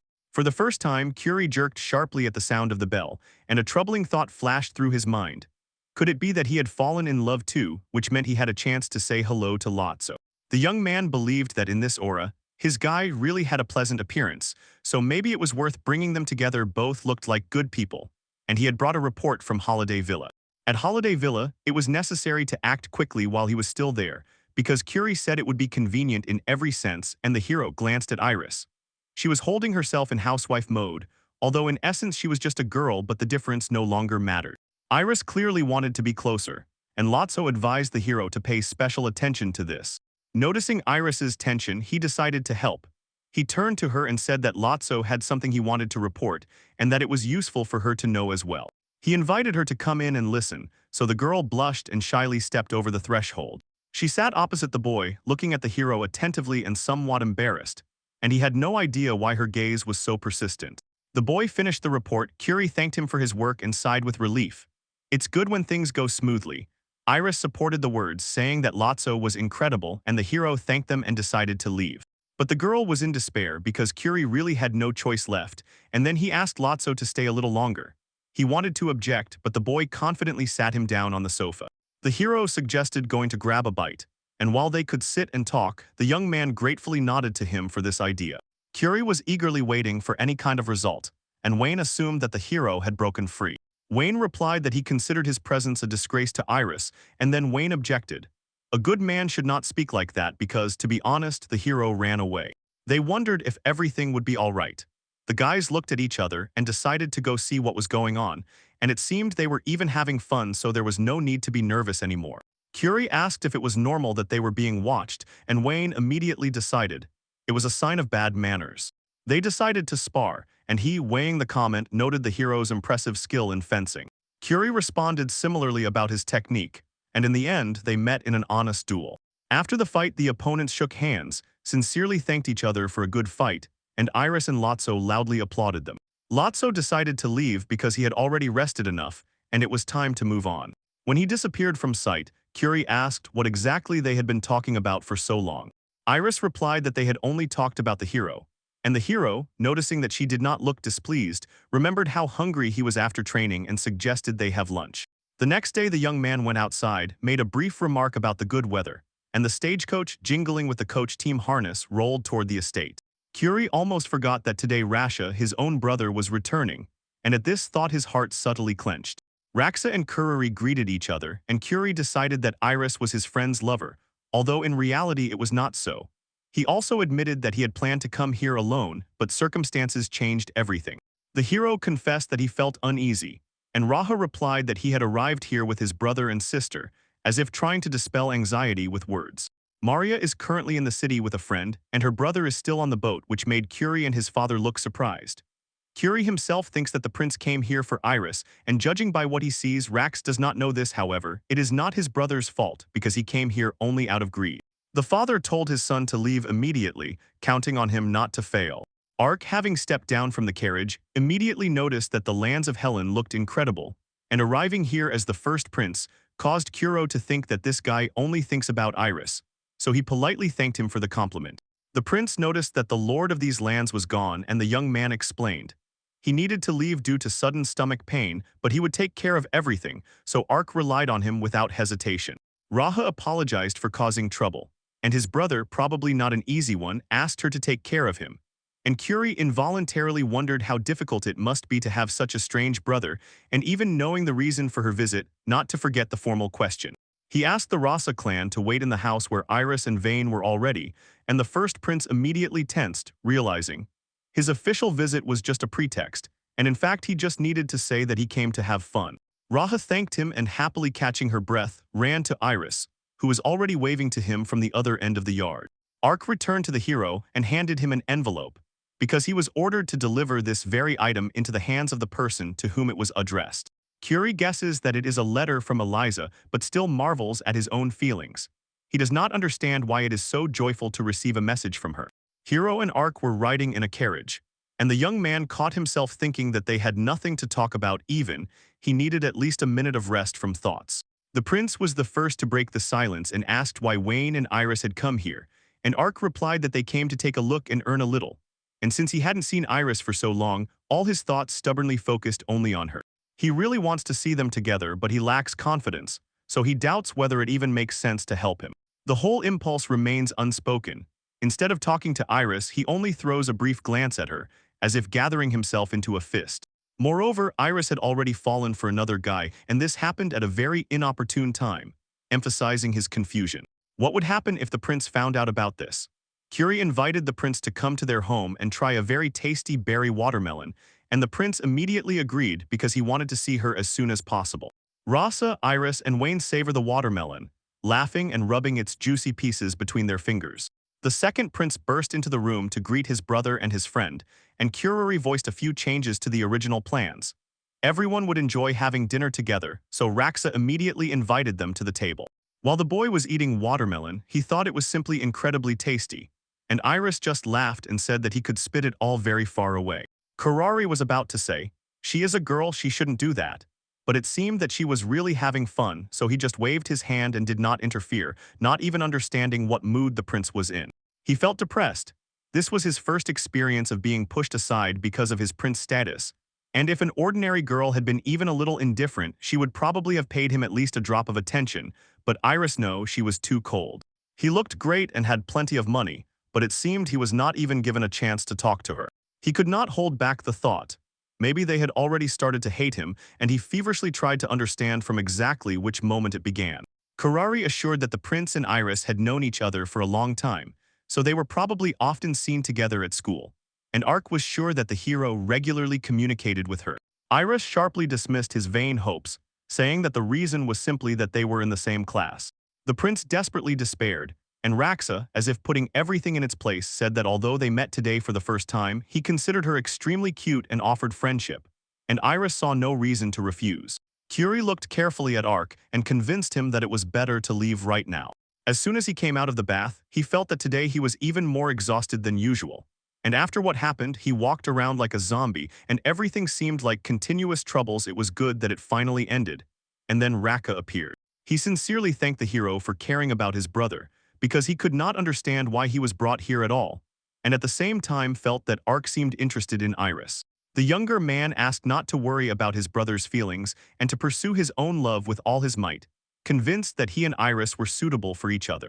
Curie believed that there was a misunderstanding between them. He supposedly said that the young man was mistaken, but in reality, everything was not as it sounded. Iris was truly a kind girl, and he never thought of her romantically, but unexpectedly it became known. The girl overheard their conversation. Now Raka understands everything, it is much easier for him, so he wearily decides to return and asks the hero to go together. But he says he wants some fresh air and will return later.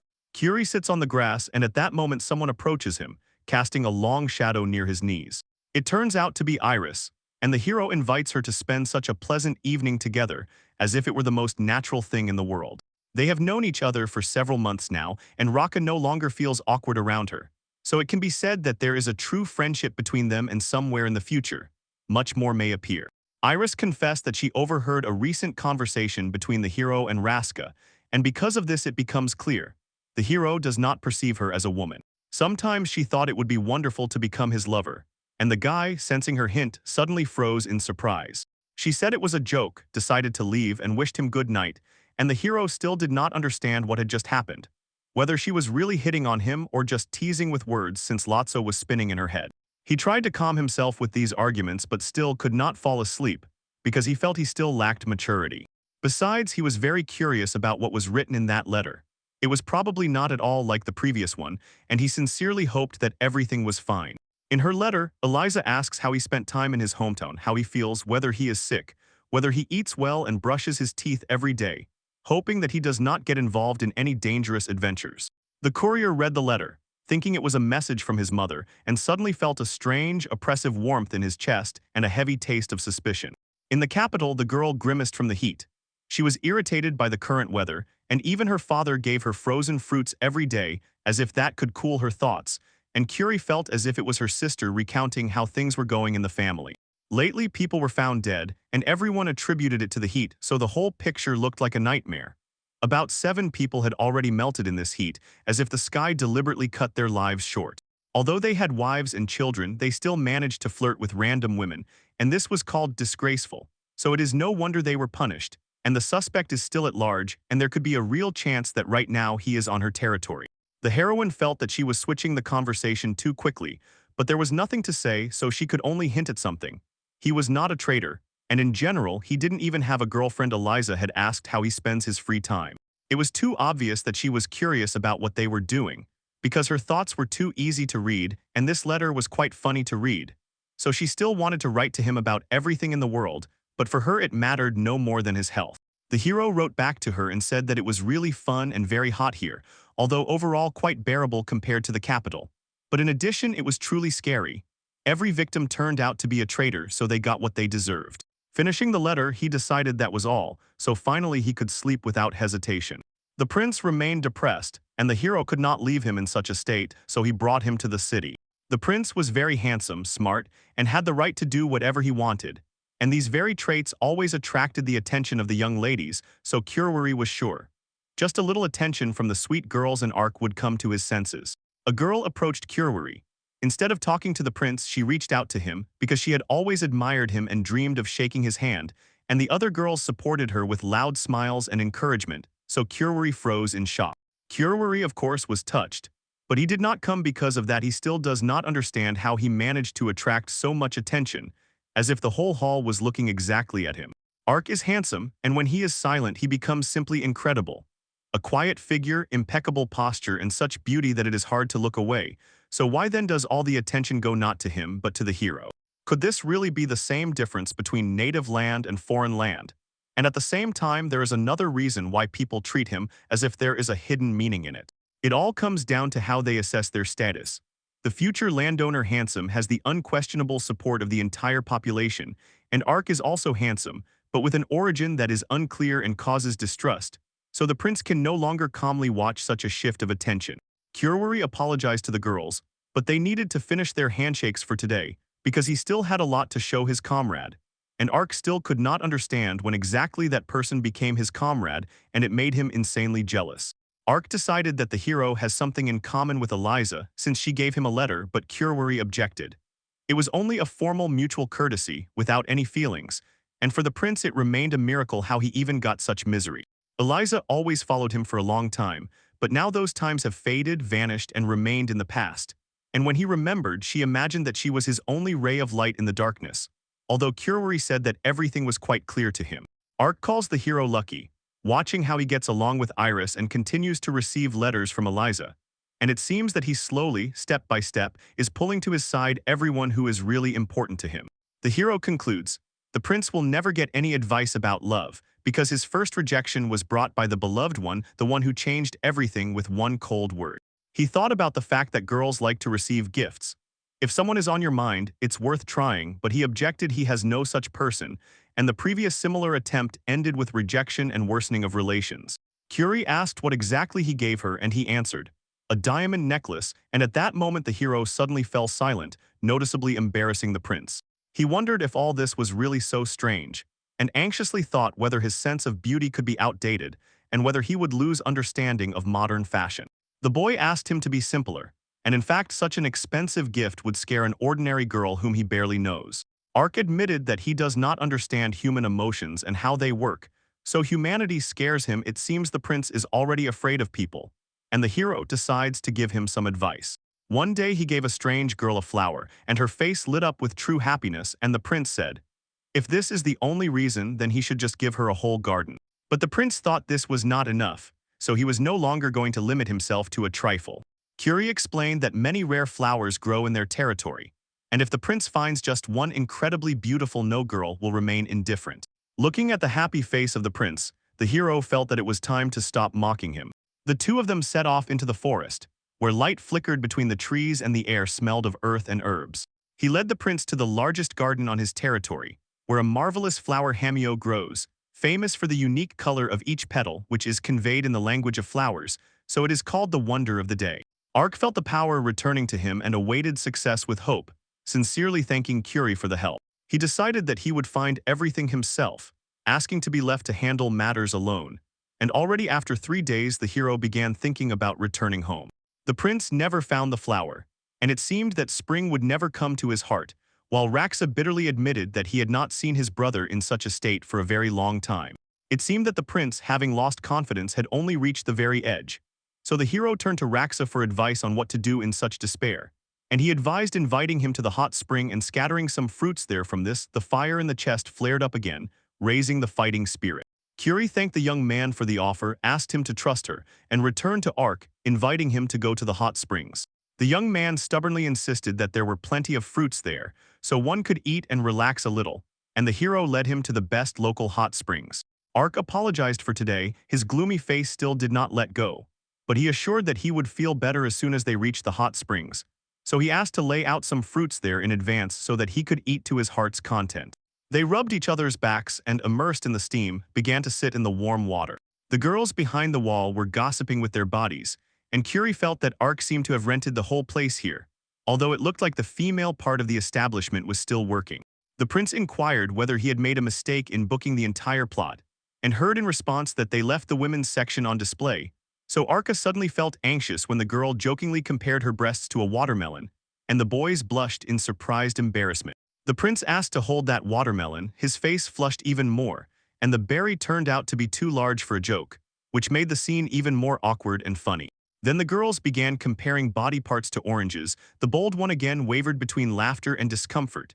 They were only a little heavy but not too much, and Arka, picking up the narrative, said that the girls were right and that such a size was liked by many men, so it worked without unnecessary complications. Indeed, the prince asked what men think about at the same moment, and he himself noted that it was nice here, looking extremely satisfied. He thanked the hero for bringing him here, although a moment ago he was about to leave. Curie quietly asked if the prince would be satisfied with only their voices, and he replied that without the possibility of seeing them, all that remains is to listen and enjoy the content of the conversation, after which the boy sharply contradicted his companion's words and boldly said that he had already done that before. Curie asked him not to misunderstand, but their attempt failed terribly, and Ark asked if this time it would be different, to which the hero replied, "This is different, there were two of them, they would manage and apply a tactic based on precise shifting and shoulder support." Ark says he sees nothing. The fog blocked his entire view, and if he were a little higher and had at least a bit longer stride, he could reach the forbidden garden.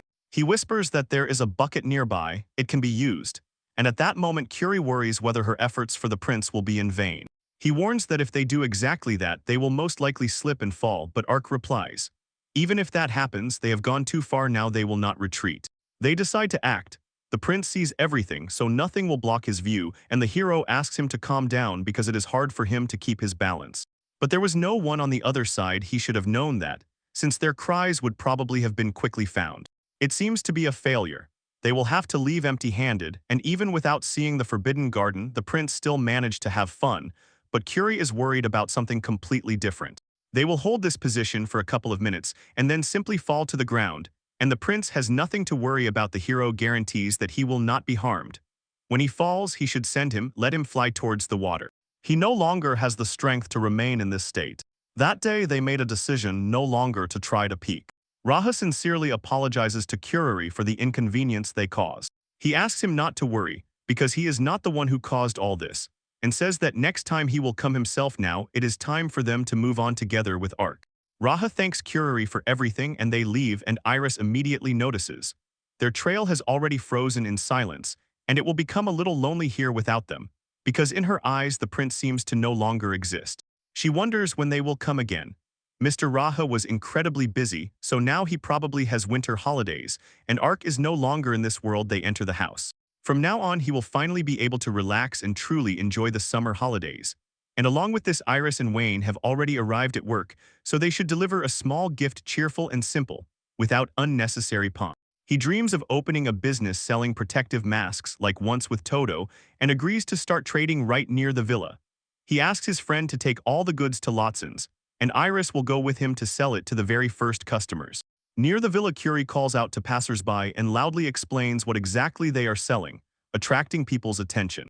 A woman approaches them and asks what this wonder is, and Curie replies that now she will wear a mask on her face and assures, if applied once a day, the skin will turn purple, as if dipped in a jar. Curie makes a decision, and along with that the hero adds an argument. Today she is their first client, so the mask will cost only 5 silver coins, and when the price sounds too good, the woman immediately agrees. She doesn't even blink with delight and asks how exactly to use the mask, and Curie shows. You need to take the sheet out of the container and apply it to the face, and the effect will last a full 8 hours.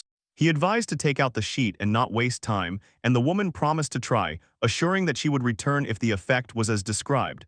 So Curie sincerely thanked her for the purchase. It was an exceptionally quick sale.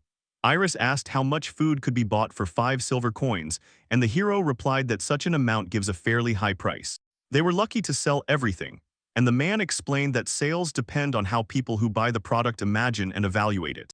They sold only one mask, so before other buyers came, they had to wait a little longer, because the whole point of the masks was to make the buyer come back for more. They had to make sure everything went smoothly, do everything possible to sell as quickly as possible, although they still didn't know how everything would turn out, and Iris smiled, promising to make every effort. Another woman approached the counter and asked what exactly they were selling, so Curie revealed his product and showed it closer, and the third buyer immediately showed interest. The boy explained that it was a face mask, and the girls cheerfully moved to the counter, carefully examining the jars and scents. Iris, shining with pride, declared that today they really sold a lot, and the atmosphere around looked victorious and lively. The man looked around confusedly at what was left. Almost nothing, except a little face oil, and that was already dry, so he decided to just wait for people's reaction tomorrow, not worrying about a complete failure and allowing that the pot might be sold the next day. Depending on people's feedback, he would have to make plans for the future, and the hero suggested using this in conjunction with Mr. Lawson. The girl agreed, and just the mention of his name made her face flush. Iris was truly in love. The heroes met, and Wayne said with relief that he finally feels better because all his work is behind him, and there are still a few masks left in reserve, so he suggested giving one to Lotso. He agreed and decided to take only one. Wayne already imagines how he will hand this mask to his wife, saying it will be a very appropriate compensation for his recent exhausting busy schedule. And Curie, Wayne, and Iris are stunned by this. At that moment, the hero opened his mouth in genuine surprise, unable to gather his thoughts immediately. What a twist! Who would have thought that everything would happen exactly like this? And even the air seemed to thicken with surprise. Iris suddenly lost consciousness, and Lotso was embarrassed. He immediately asked what happened, and Curie only said that her employee is incredible. Curie's father was glad that the guests finally left, and silence reigned in the house. 3 days passed since the moment Iris plunged into the abyss of despair. And fortunately, she got better. Even Wayne managed to take her hunting, while her father enjoyed the peace that finally returned. The servant approached the hero and solemnly reported, "The lord of the neighboring lands, Mark Carrack, arrived in their territory on a visit, and very soon he will be here." The father's leg cramped, so he apologized to his son, trying to pronounce the name Carrack Marl, and the boy remembered that Iris came from his lands. Rumors say that Marl treats his subjects cruelly. Curie asked if they knew each other, and Markle replied that they are classmates. Markle was better than him in everything. Their only battle ended in defeat for Curie, so every time they meet, he is overwhelmed by an irresistible fear. He remembers that moment again. Curie mutters that Markle is simply terrible and always one step ahead. And Curie says he will meet with him and settle everything, because the father has no right to leave it unattended. Carrack Marl apparently is an extremely dangerous man, so during their conversation he will stay close to Markle, keeping distance only with his eyes. The father sincerely rejoices that he has such a son, and his relief is felt even in the trembling of his voice. They need to try to do their best. Marl Carrack arrived, threw his feet on the table, and greeted the Helen family as if it were his home. His father responded with a greeting. Curie was truly impressed by this restrained politeness. He does not understand these manners. Marl sharply apologized for coming without warning, but one question required an immediate answer. Rumors claim that its residents are entering his own territory, causing tax revenues to fall. Marl came to demand compensation for the damages that, as he himself proves, were caused. He is obliged to compensate for what he lost, whether his own labor or money. The father asked what exactly he meant by the damage he caused, since the residents came to his territory of their own free will, and forced eviction of the population is prohibited by the kingdom's laws. He admitted that this is indeed a big problem. The military power of his lands has weakened, and profits have sharply fallen. In any case, he only needs to pay compensation, and then he will handle the rest himself. The hero considers it quite natural that the residents began to relocate here. Lower taxes and more jobs.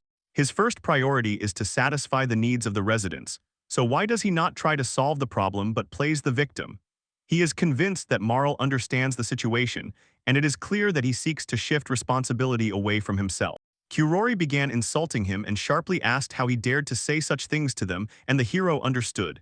He could no longer remain silent, so Marl, without losing tempo, asked who had given the stranger the right to express his opinion at all. Then the hero introduced himself and declared that he was the future ruler of the Hellenic lands, so no one here would dare to call him a foreigner. Martel demanded that the boy be driven away, but the boy asked his father to keep silent and firmly said that he would receive no compensation from them, but instead would demand that they leave their land. The man replied that even if he said it aloud, the guilt would not be hidden. The land had suffered damage because of their involvement, so he would not leave empty-handed. Kurori ordered him to take 10 watermelons instead of money, and Marl immediately felt that the dispute had reached a dead end, so she proposed another approach to refer the matter to the elder Duval. He promised to teach him some social rules and reminded him. Elder Duval was once his classmate, and their friendship had not been spoiled even after graduation. At first, he wanted to borrow some money from them, but now everything had changed. His thoughts had taken a completely different path. He is convinced that the best thing is to ask Elder Jewel to take these lands for himself, because the boy thinks differently. For him, everything already looks bad, and he is not sure that this decision will improve anything. Who would have thought that he has connections with the Emperor? A person of such a type exerts influence no less than the royal family, so even a minister could without hesitation take their lands. Therefore, the young man asks that higher officials not get involved in this matter. Marl does not understand their intentions and feels a cold clarity in every word. They do not intend to reward him with money. The man says directly that although the lands are prosperous, they have no free funds at all. He answers as if the decision has already been made. He will say what he wants, and when the minister is on his side, the opponents have no choice, and he really has a chance to win this verbal duel. The boy sympathizes, but Marl has no interest in arguing, and he will call Elder Duval. This cannot be changed anymore. The boy's father could not hold back and began angrily insulting that man, fueling the quarrel to the edge. At that moment, he sharply swung and hit the man in the face, causing him to retreat as if struck down instantly. Marl froze in shock, while the father coldly explained that he was allowed to insult, but forbidden to speak to his son like that, and if it happened again, he would declare war, forcing the man to demand his place. And the father indifferently waved it off and ordered him to get out. Curie, eyes wide open, said that his father was tough. And when it seemed that everything had finally settled down, the day came when Minister Ian Duval visited them, who with a spark in his voice reminded them. He and Toril had not seen each other since school days, and his reforms and progress were truly impressive. The father solemnly declared that all these ideas were just pranks of his son, and the man replied that his son was Eliza's classmate and he had heard too much about him to doubt. Curie felt as if he had lost and thought that it was all over. Mard suggested moving to the main point, and Ian calmly said that he had little time. In his opinion, starting a war was a foolish and short-sighted decision, and considering their age, it was better to settle everything peacefully. They must apologize and pay for his treatment due to the previous fight. Father and son quickly apologized and promised to cover the medical expenses, and Marl shrugged, saying that the blow did not hurt him much. Ian solemnly summed up that's all, and they were allowed to leave. Everyone still could not believe their eyes until Marl asked directly if they were really leaving, since the issue was not yet fully resolved, and the man replied that the apologies had already been made and that was that. The Lord was about to say something, but Ian cast a look at him and asked to consider his position, because he could not understand who would dare to talk to him about such things except the king. The Prime Minister objected and stated that this man would stand higher. The father asked if their lands were now safe, and Curie agreed, after which she decided to go with them. The man went outside and immediately saw Eliza, who greeted first, so he was confused and surprised. Without hesitation, the young man sincerely thanked her for the greeting. Eliza replied that she had just come to visit a friend during the summer holidays, and her eyes softly shone with usual care. The hero asked to be allowed to accompany him onto the territory, explaining that it would be safer and calmer that way. Eliza warmly thanked him, restraining a smile and nervousness in her gaze. She decided it would be wiser to pretend that everything was fine, even if she felt anxious inside. The guy handed her a watermelon, assuring that it was a sweet and refreshing fruit, and the girl replied that their lands were full of secrets. The girl savored every piece with pleasure, as if she wanted to feel peace where in reality there was a hint of danger. The guy said that the seeds could be neutralized, and it sounded like an attempt to calm her fear of the unknown. She said she had come for only one day, and Curie promised to show her the most wonderful places in the area. The hero, gathering his thoughts, decided to start from there and led the girl along a path that went through the green surroundings of the estate. The man solemnly announced that the good lady had decided to visit the estate, and almost held his breath at the moment of her arrival. The hero introduced the girl, and then the man, explaining that he had received care and teaching from him in childhood, and Morana just smiled, saying it was not difficult at all. The man lowered his voice and said that Volume 4 in the Book of Magic was quite difficult, so he did not think he could figure it out alone, but confidently added, "You just have to try." Curie confirmed that it was true, but added that it would be wonderful if he really helped. The girl asked him to speak more gently, and reminded him that he cannot constantly rely on someone else's help. The man agreed. Eliza is right, and she has such an insightful, sensitive gaze that it is hard not to listen. Morin said that he would be pleased to see such a talented girl as part of their family, beside them. Everyone noticed how impressively he can communicate, his words land precisely, and the interlocutors involuntarily listen more attentively. The hero solemnly declared that he had returned, but heard the order to step aside and leave, yet stubbornly refused to obey the order. The boy said that his teacher was the same master who taught him the blacksmith's craft, and that this teacher was always too stubborn. Eliza shook her head and firmly said that she saw no reason for the hero to start learning blacksmithing at all. Curie, clenching her fingers, thought about how she could not say directly that this job could provide their future together, because it would sound too much like a proposal, and then it would be almost impossible to explain. The man sharply ordered me not to stand in the corridor and to immediately go inside, closing the door behind me. This is called tsundere. The boy said that he is always like this. First he argues and quarrels, and only then he definitely starts to care. The blacksmith stated that the boy knows how to conduct business, so now it is time to start a family, and looking at the gentle girl who came with him, he believed that she would make a wonderful wife, to which the hero only replied, "He will think about it." The man announced that he had a new apprentice and warned, if he had time, one could cast a glance at him. The blacksmith ordered me to stop, drop everything I was doing, and go immediately. He introduced the hero and immediately warned that he rarely appeared in these parts, while the blacksmith only grumbled. The boy didn't even warn that he would come. The new apprentice was named Melissa, and the boy assured that his blacksmith skills were not as perfect as they might seem, but there was nothing terrible about it. She asked him not to be too modest because the master constantly talks about him, and at least his swords do not make us laugh. The blacksmith thought that although the hero did not look like a real blacksmith, his skills were quite good, but Melissa cut in. He would not manage this, and a few more years of training were needed before her skills reached the next level. The girl asked to point out her mistakes so she could correct them. The hero agreed, and Lisa said she was interested to see how the master forges, so she would also stay and watch. The boy noticed that the girl struck the material inaccurately, and the master repeated to her the same thing she missed while forging. He had a similar mistake that was easily corrected with one proper technique. Curie calmly promised that he would show her everything. He placed his hand in the correct stance, explaining that this would better surprise her because even such a trifle noticeably changes the force of the blow, and teaching her this was no difficulty for him.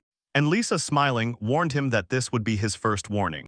The man decided that she was in a bad mood right now, so it was better not to rush Melissa's training. He would try to make the most of this pause. He asked Eliza if she minded him studying the student a little longer, and receiving her consent, he began to teach. Melissa said that by following his advice, she already felt her skills had grown and sincerely thanked him. Considering that he was a year older and also a senior apprentice of the master, she addressed him as brother. The spoken address made him feel a little more pride than when Rasha did it. When a girl who dreamed of being like him called him that, it brought incredibly warm joy. Eliza gave him a second warning, restrained but without any hints of reconciliation. He quickly pondered a bunch of questions, and at that very moment Melissa finished her work. The hero replied that the balance of the sword and its appearance were indeed good, but even such meticulous work had its flaws. She hardly focused on one specific spot, as if it did not deserve attention. Eliza firmly said that it was time to take what she deserved. The boy could not understand whether a man with such a gentle, kind face was really capable of hitting him, and only thought that it might be his deception. Most likely, he just imagined it all mentally, and she missed the intended moment and immediately decided that it was time for him to rest. The hero said that it was time to go with the girl, and Melissa replied that he could come anytime and she would wait patiently. The hero warned that frequent shouting shortens lifespan, and the man sharply barked, "Shut up and go home," confidently adding that they would wait for him anytime. After that, the hero led Eliza to the hot baths, and she said with a smile that it was really fun. The girl enthusiastically said that the hot springs are wonderful, and still feels as if she can breathe in the scent of flowers scattered there, beautiful and fragrant. The hero asked her about the land, and she replied with a smile that it was incredible, and also added that she was lucky to meet the local lord. The girl was loved by everyone she met, and even his father did not feel stomach pain as soon as he saw her. He told her to come anytime because every appearance of hers would be a joy to them. And Lisa, instantly warmed by the conversation, promised that she would be pleased to come again. The man assured her that there was plenty there that she had not yet seen, and in response she said she would come, so he should not worry. They gave each other a sincere promise, as if engraving it in the air between their glances. One could say that these words became a confirmation of the vow, a calm but decisive sign that everything would be as they agreed. Eliza confessed.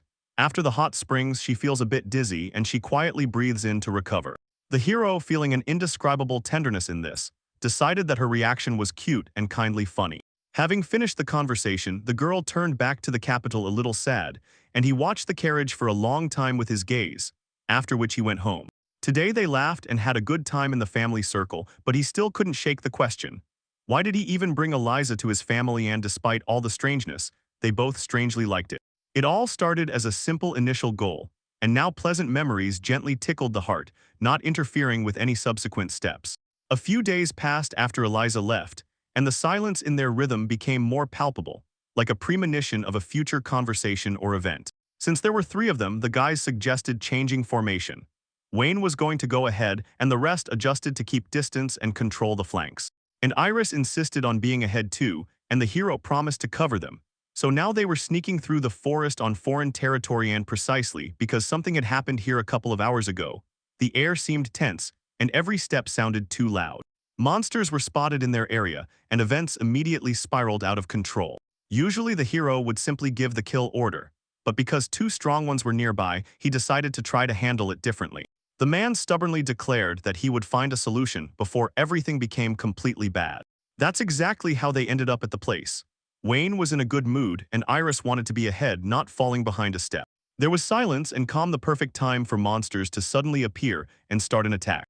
If it's about Wayne, then this is definitely not fiction. He doesn't play when it comes to risk. He will keep his eyes open and not look away in order to notice the first sign of danger in time.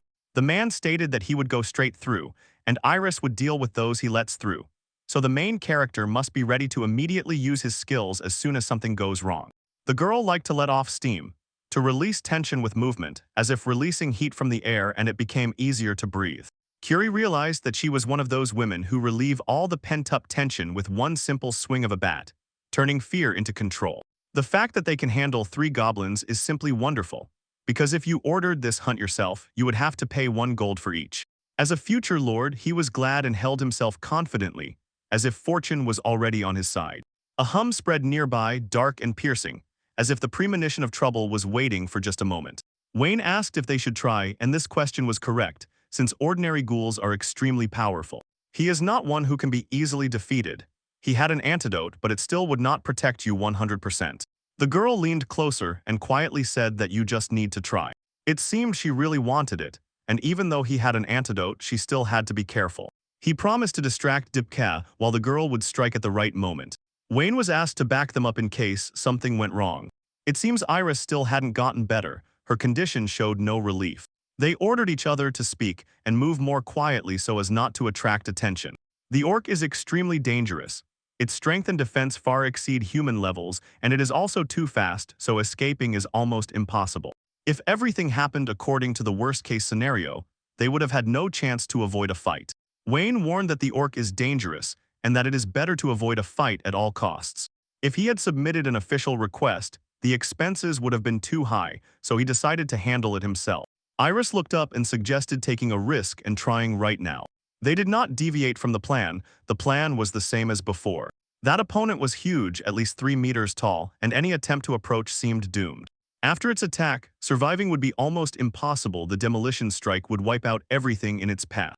Although Iris acted too confidently, her decisive actions still gave them some time to gather themselves and seize the chance. She stopped at the edge where there was no road back anymore. The girl said goodbye to her crush, as if letting go of something that had long gnawed at her from within. She said that now she was completely fine, and the monster's face was simply terrifying, because all this time she was haunted by a single thought about how to fall in love. So relief came, but there was no point in pouring all her feelings onto the monster. They, rejected by love, shared their emotions with each other until their hearts became lighter and calmer. The hero said that if it was all over, he suggested going to the hot springs, and the girl agreed. She slowed her pace only for a moment to catch her breath, then followed. She smiled as if the anxiety had forever receded into the background, and her smile brightly suited her face. When everyone finally relaxed, the boy suggested playing ping pong, and Iris honestly admitted that she had never played such a game. Then the prize will be a nice cake, she promised, playfully spinning in place and holding a thin trickery on her lips. Outside, the rain stubbornly tried to disrupt the games. With heavy drops it tapped on the roof and washed away the desire to rejoice, as if grumbling to itself.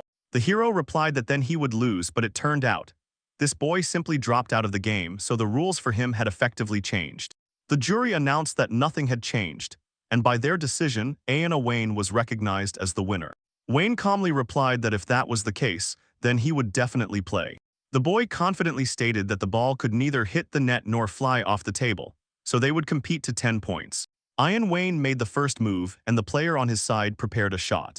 The winner would face Iris, the future opponent, as soon as this round ended. The winner was supposed to take the cake, so Wayne suggested changing clothes because their costume was too uncomfortable to move in. Their current outfit was completely unsuitable for table tennis. It hindered and restricted movements during rallies. The man firmly replied that it was tradition and one should not argue with the rules. The hero stared with a naive expression and said that he simply did not understand why everything had to be exactly like that. The game was truly skillful, and as soon as he caught the rhythm and basics, no such mistake would happen again. He quickly got used to the pace and movements, as if it had been in his blood from the very beginning. Wayne won by a margin of 6 points, and not hiding his satisfaction, said that he had finally just caught how everything works. The look from the stands suggested it would be incredibly difficult for the girl to get this game going and win. In any case, the most interesting part was about to begin, and that was exactly why all the table tennis was for. The boy waved off and admitted that he was too nervous now to give up on the next round, and Ira just smiled. Let's see who is better among us. He did not hold back. Instead of just having fun, he played seriously, focused, and earnest, putting all his strength into every move. The girl asked him not to touch her, but he, ignoring her words, hit the same painful spot several times in a row. The hero looked away and sincerely apologized, admitting that he disappointed her with his actions. The score was tied. Only the last point remained, and whoever won it would take the cake and decide everything. Wayne said that even if her skills were better, now it was his serve, and with confidence in his voice added that victory was already in his pocket. The girl said that although he was partly right, she would still be able to return his strongest serve. She replied that she would try, but it still wouldn't work. Such was her relentless confidence. The girl was glowing with happiness, as if every moment of the game brought her joy. They competed on equal terms, and it was absolutely natural that the girl would take the cake as the winning trophy. The hero understood with regret that what he had waited for so long had not happened. In the end, Iris returned to her form again, but still could not see what he longed for. Sometimes you worry for no reason at all, simply because you worry, even though there is nothing in this situation to be concerned about. He was delighted, especially on the night before the end of summer vacation, when his heart leapt with anticipation of change. It was still deep midnight, but already someone's sounds were heard. A man wanted to talk to the hero and asked to be let in because he urgently needed to. The man absolutely had to meet with him at that very moment, otherwise the matter could not move forward. He heard this news and immediately decided that it would be better that way, so he said, "This must be reported to him." A terrible large column of fire was rising over this area. The flames engulfed everything around. It was precisely in this place that they planned to build houses for arriving immigrants, and now this intention was under threat. Moreover, a lot of people worked here, so he clarified how large the fire was and how quickly it was gaining strength. Lotso admitted that he could not accurately measure how far the flames had spread, but he was informed. The fire broke out in different places simultaneously. The alarm went off literally in an instant, and with the onset of night, panic became inevitable, and now the situation is only worsening. The hero carefully thanked him for explaining everything about it, feeling relief from the specifics. The man sharply demanded that the hero give the order as soon as possible, because time for reflection was running out. He replied that he would first change clothes and prepare, as he needed some more time to act without delays. Such a calm and overly composed man looked serious, and his restraint suggested the situation might be much more dangerous than he hoped. He hesitated whether he could control the events. Since the fire broke out in several places at once, it did not look like an accident, although the report could be inaccurate. Therefore, now it was difficult for him to decide on something large-scale. There is a chance that it is just a coincidence, but he has no way to confirm it. His main task is to constantly monitor the fire so that it does not go out and does not get out of control. The hero apologized for making them wait, and at that moment the horses were already harnessed and ready to depart. He tried to stop his comrades, but they stubbornly did not give up and moved on. The deep night still held, but they woke up and got up when the darkness was already beginning to disperse. The man sighed and admitted that he was still not sure if there was a chance they would not get into a dangerous situation, so he would prefer that two of them stayed there. Ira sharply replied that she could not be persuaded she was going anyway. Vo only helplessly shook his head, and the man regretfully realized that he could not be quieter. The hero tensely clenched his jaws and said that it was not his fault. He turned away from them and honestly admitted that he did not know if they would return alive. Despite fear and doubts, they still agreed whatever happens. That man firmly said that after this he would live under their care and entrust them with his safety. In any case, Vane was endlessly bored, even when nothing was happening. He had reliable friends, those on whom one could rely at any moment. There was a possibility that what Lotso said was really true, and that the accident was prearranged to confuse everyone. If so, they face an extremely dangerous place where every step could be a trap. If during the fire extinguishing they are covered by the fall of something heavy, they will face great trouble. If they manage to stop the panic, but the criminals crash in at that moment and ignite the fire while they are still holding on, everything will become a truly terrible problem. If they hesitate and do not hurry, the situation will inevitably end badly. The man said he was sorry because he thought he was the one who led people into such a dangerous place, and at such a time, and he could not imagine that anyone else but them could handle it. The man replied that he did not need to apologize because the fault was not his. The hero said he was sincerely glad because he was the one who told about it and admitted, without any action, he would have deeply regretted the lost moment. Enough hesitation. Lotso laughed with relief and said that he incredibly liked it, as if everything finally fell into place. He firmly promised to take care of the enemy, leaving him no chance. A calm look and clenched fists revealed determination. The man emphasized that everything must be done together, step by step, shoulder to shoulder, so that no one falls alone. The man explained that he would do it because it was dangerous. They were the shield of the country, and risking their lives was their job, so they would hold the line to the end. Their family was created to protect the royal blood, and therefore they could not simply give up their life in the little house. It would be wrong, so even if he really wanted to leave, he could not. If he always stayed only in safety, he would never be able to meet his ancestors, who appeared only to those who dared to go further. He had his own problems, difficult and personal, so every step forward was as painful for him as the fight against danger. The same was true for him. To make everything easier, he had to fulfill his duty under any circumstances, even when his heart trembled with fear. The boy did not expect Wayne to be so persistent, and that he would not be able to stop him, no matter how hard he tried and how much he retreated. The hero stated that he would give him instructions on how to deal with possible enemies, but if the task turned out to be too dangerous, he would have to intervene and promise him that. The townspeople were in panic, so he spoke to them in a firm voice, trying to calm and prevent them from chaotic actions. You still could not contact them, and the silence on the other end cut off any hope for help. Iris told me not to rush with myself, to hold back emotions, and not to make decisions in the heat of the moment. She had an idea. She asked to be given what he had and to be shown the way to go further. He had never seen such magic before. Iris asked him to wait because she would return very soon. Suddenly he was overwhelmed by déjà vu, as if he had already experienced this same burst of strange light, and was amazed by it. Once he called spirits in the form of radish, and she also wanted to repeat it but could not. However, at school, she met a generous man who helped her accomplish everything, and it was Mandrake, the very same legendary wonder that made her head buzz and her heart pound. Only 2 years had passed since she was born, so it was clear to everyone, Iris was still a real child. The boy asked why she had summoned her in this situation and said he saw no point in involving the girl. But Iris replied that she was still a child, so it was nothing serious. The hero explained that when they were pulled out, they had to cry as if it was the only right thing to do. The girl sharply objected that she had asked her not to cry and not to do anything that could ruin the plan. The boy looked at her confused and thought that she did not understand anything at all. Iris ordered him to cover his ears as if he had to persuade the mandrake to scream, and the boy, not understanding how it would actually look, only uttered a confused "I" aloud and froze in silence. Iris asked the mandrake to scream and apologized for waking her at such a time, but assured that the matter was urgent, so she addressed her politely and humanely. The girl asked the mandrake not to say anything unnecessary but promised, if it fulfills the request, it will receive as much hummus as it desires. The girl nodded with sincere gratitude and thanked the mandrake for agreeing. Now she will return to the forest, and everyone together will thank the mandrake for the help. The hero solemnly declared that from now on he is responsible for everything, and ordered those who had already managed to leave to immediately move as far away as possible.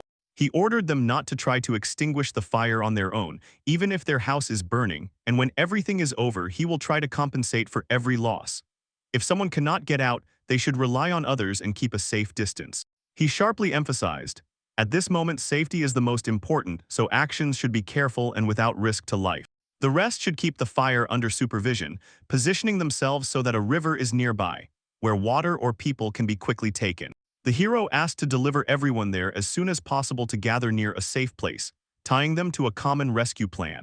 They will use all the buckets they can find and try to extinguish the fire, pouring water without delay, step by step. It seemed that a long tail was trailing behind those figures. They disappeared so quickly into the darkness. The man noticed strange movements heading straight into the forest, and involuntarily became alert. Wayne assumed that these were criminals, so it was necessary to follow them and not lose sight of them. The man warned that it could be a trap, and Wayne, without changing his voice, replied, he suspected as much. Even if it were so, he would distract them for some time and ask to watch the fire. The hero firmly reminded, act cautiously and do not forget about safety so that no one gets into trouble. Wayne calmly said that he already knew about it and was not surprised. Iris and Curie decided to help the citizens so that everyone could receive support on time. The hero addressed them with a request not to stop and to stubbornly continue their path further. The fire at first did not grow stronger, but he warned that they only needed to keep moving forward and the flame would gain strength. One person silently watched them for a long time, not taking his eyes off, as if evaluating every step. The hero asked Iris to protect the others, and he himself decided to stay here. As soon as their eyes met, he suddenly rushed away without hesitation. There was no doubt. It was him. The man did not understand why he ended up in this place, but one thing he knew for sure. He was involved in the incident, and the hero firmly said that it was too late to run. Wayne caught up with the criminal, not letting him disappear into the darkness. The hero sharply intercepted the man, catching him at the very turn before he could take another step. He must spare him without raising a weapon for a deadly strike. The man firmly stated that he would not kill him, but instead would forcibly drag him together to his lord, binding his will with a simple command and grip. Now Wayne was unarmed, the man said, and instead of cornering the boy, he himself cornered the one who thought he had the advantage. The boy immediately realized it was a trap, and all the warning signs clicked in his head just in time. The stranger said that all this was done specifically for him, as if the trap was laid out for his steps and intentions. The bandits took him for the main hero. The illusion easily ingrained itself in their looks and harsh intentions. They declared that they lured him there on purpose to catch exactly the right person. The man immediately understood. The real target was not him but the true hero for whom the trap was set. He objected and said that he was not Kari, not like they described, so his confusion could expose the plan. Their determination did not fade. They wanted to catch him later, but now the man slipped away and the bandits suddenly were left with nothing. But now the man firmly held on to his resolve and could no longer let him go, as if everything depended on it. Now, knowing that their target was Kuriri, he would not allow them to do anything else, even if he had to fight to the end. The man shook his head and said, he may be strong, but he has no sword. There are 6 of them, so only he should be afraid. He stated that the guy found himself in a terrible situation where every step could be the last. He replied with strange indifference, as if slightly mad. He does not care at all what others feel, and he does not pay much attention to emotions. Because of this, he has few friends, so he holds on to each of them and tries to protect the one who is truly close. That is exactly why they lose. Without support and backing, they cannot stand. The man shrugged and said that he really does not understand him, but if he wants to fight, so be it, and he is ready. He declared that these people are mercenaries, and those like him are worth nothing next to them, miserable and unnecessary. The guy confidently said, something can still be done, and even a sword is not needed to defeat them. 5 remain, so he ordered to approach them all together.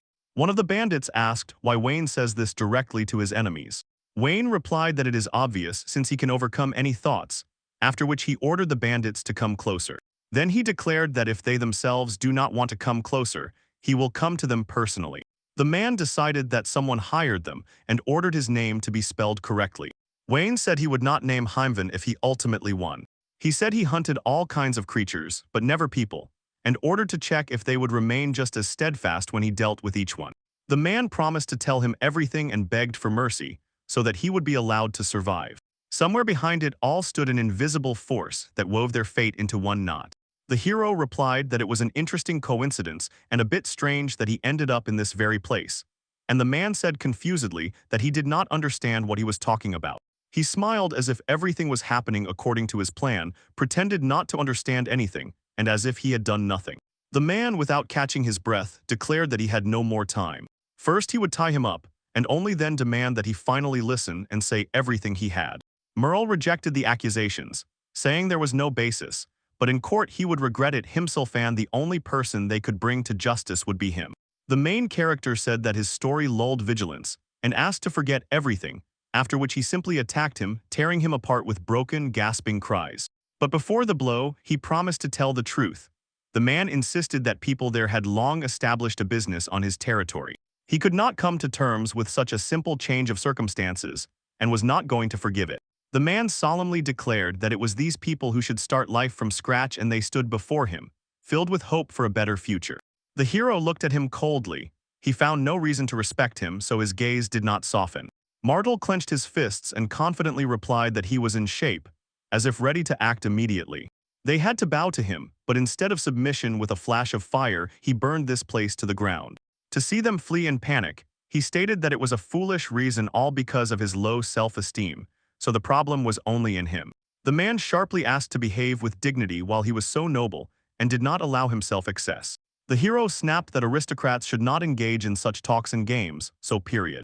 He said with annoyance that he was already tired of the chatter, and boldly drew his sword, ready to move from words to action. The man ordered me to go out with him for a duel, holding his gaze as if there would be no retreat. If he loses, he will answer to the people for all his sins, and receive from the kingdom exactly what he deserves. The man firmly said that he accepted his challenge. If he loses, he will do as he wants, without any refusals or delays. But if he wins, he will still die, because after defeat it will already be his misfortune, and the blade of that boy will pass through him. That boy, without averting his gaze, said that he swears. He could not believe it. Even the Lord himself held such a saber that looked almost unbelievable. Merle sharply looked at him and ordered not to hesitate for a moment in battle, until the enemy had time to gather. The man shook his head and declared that he was too soft and had no sympathy for the opponent. That is why you will win when the heart cuts off doubts without hesitation. Fear does not have time to stand in the way. The man threw with a bitter smile. His sword was useless because he was already distracted and ready to lose his own rhythm in the next lunge. The hero solemnly declared that he had won, and the man would definitely answer for all his sins and bear deserved responsibility. The battle finally ended, and the silence after the roar of the fight filled the ruins. A little later, gendarmes arrived at the place of the clash. They quickly tied up the man and took him away after the battle on the ruins of the burned houses. The girl exclaimed with relief that everything ended well for them. The hero smiled and replied that he was also fine, because he had already found that leader. The man sighed heavily and said that he had vainly tried to extract a confession from the boys. Wayne assured that there was no need to worry about him, but still sincerely rejoiced that the boy was unharmed. Their team acted coherently and completed the task without unnecessary noise. In fact, Wayne would never have mentioned such a thing aloud, but since he had already said it, now people change, no matter how you look at it. The girl sharply asked who exactly was behind all this and pulling the strings in the shadows. It was the very same leader, the person whom everyone in the crowd recognized at first glance. He was already supposed to be sent to the capital, where the king would personally take care of his punishment. They themselves assured that the entire gang had long been there, in the capital. As a result, the case was declared finally closed, so no one else was going to return to the investigation. The man said that, as expected, the hero could not find anyone better than these last accused. The man bowed with relief and sincerely thanked everyone present for their help. But the night turned out to be endless. He was seized, roughly tied up, and then led to justice, as if the court was already waiting at the door. When peace finally reigned again in the valley, he, as a nobleman and temporary ruler, was able to return to his duties without outside interference. The hero paused for a moment and asked if there was anything else he was dissatisfied with or that needed clarification. Merle shook his head and replied firmly that this was not the end yet, and there would be a continuation ahead. The boy turned pale and said that his friends had disappeared, and the man replied ominously, "They are all with him now." Gory declared that they would continue to keep them there and keep them under surveillance, so nothing would succeed with their situation, and the man agreed without hesitation. Now the boy's hands were tightly bound, and he could not move even a step. He challenged, assuring that at least he was still able to set the Lord's manor on fire despite the chains. The hero sharply objected that it was impossible, and his voice sounded like a verdict. Markle said he would not allow him to relax alone and would keep him nearby until the plan was carried out. Their target was their father. He was the one who gave the order to turn the horses and head in the right direction. The man confidently stated that she should have been burning brightly long ago, so delay seemed to him unthinkable. At midnight, the fire will completely engulf everything around, leaving only glow and inevitable destruction. If the hero believes he is being deceived, he must set out for the estate, and then everything waiting for him there will turn to ashes of ruins. His father may have been a coward, but in his eyes and actions he never looked like a bad person. Even when a terrible time reigns around, he will not let them die. All his loved ones still remain at the estate. This is the very house where he grew up, and he swore that he would not let anyone harm its inhabitants or the walls themselves. The hero briefly said that nothing is over yet, and hope still burns in him despite the darkness around. Mel grimly assured that the situation is hopeless, as if the future has already frozen in an impenetrable shadow. He still felt that there is another way to turn the course of events. He needs to activate the magical book he borrowed from Morin, and he does not know how many times its attempts to break his spirit have already worked. Once he might not have had the strength for this, but now he only has to force himself to do the inevitable. This guy has to do it now without excuses and without a chance to retreat. In such a situation, you would not be able to endure and do it the way they did. The girl pressed her palm to him and whispered for him to listen carefully to every word she said. Finally, the long night faded over the world, and the first rays of light sharply cut through the silence after the ordeal. The consequences of that event were incredibly difficult to comprehend. To restore the houses burned by fire, great human effort and money were needed, yet the victims would still believe in happiness forever. He unfolded a letter from the king himself, in which it was proposed to judge the criminal according to their autonomous law, but he decisively rejected it. The hero confidently said that the king would find a fair punishment for them, and Wayne replied that the ruler was good and it was right to trust him. The boy whispered that he trusted him, although he himself did not even imagine what their king looked like. He had no idea what kind of person Rashi and Ark's father was until he began to unravel the past. One could say that that summer was a bit too complicated, and yet it recedes into the shadows. Its school days now seem trivial. He admitted that he once had the chance to hunt monsters, and back then it was really fun, no matter how strange that sounds now. The hero gloomily shook his head. He would not want to go through that again, even if someone's fate depended on it. The girl said with a smile that she really liked watermelons. The man praised the watermelons, calling them incredibly tasty, and Iris added that the hot springs were pure pleasure, so she would definitely return. The hero asked her to come anytime and was frankly glad to hear that they both liked their territory. Father noticed that they were about to leave and asked them to stay a little longer to spend time together. That night he fell asleep soundly and without worries, sinking into a deep sleep. But he, as always, was fine. The heroes confirmed that they were already leaving.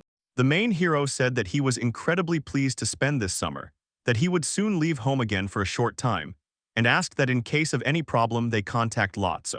The girl sincerely thanked him for preparing everything, and he in response thanked her for her care, supporting the conversation with a warm look. Father shook hands only with Iris briefly, reservedly but attentively, as if sealing an agreement. And at the end, he reminded them to return any time as soon as there was a need. Their happy summer ended. The heroes said goodbye to each other, said they were leaving, and the carriage rumbled off to the academy. The summer holidays flew by so quickly as if they had never been. The days of rest passed unnoticed, and they returned to school when the bell was already calling for lessons. The boy still felt awkward sitting in the carriage, as if it was still foreign to him, but as soon as the holidays ended he sighed and realized, school begins. After a long separation he finally returned to the dormitory, and strange feelings stirred in his chest, a little sad, a little warm, and at the same time a new wave of events was felt in the air. The hero calmly explained that it was still too early for their relationship to move to the next stage, so all these hints remain ahead for now. The guy explained that they had a relationship in which they did different things, and he saw nothing strange in it. Curie stopped him with a sharp gesture and asked him not to make that face anymore because she did not want to see that expression. The man said he came there after summer vacation just to see him, but in the end he was not invited onto the premises. The hero replied that if he really wanted to come, he would have just done it himself without anyone else's permission or requests. At that very moment, Ark and the Queen were on that territory, as if they had been watching the whole scene from the very beginning. Eliza also appeared nearby, as if waiting for the moment to intervene in the conversation. The man asked why no one invited him, although they had a relationship and everything should have been different.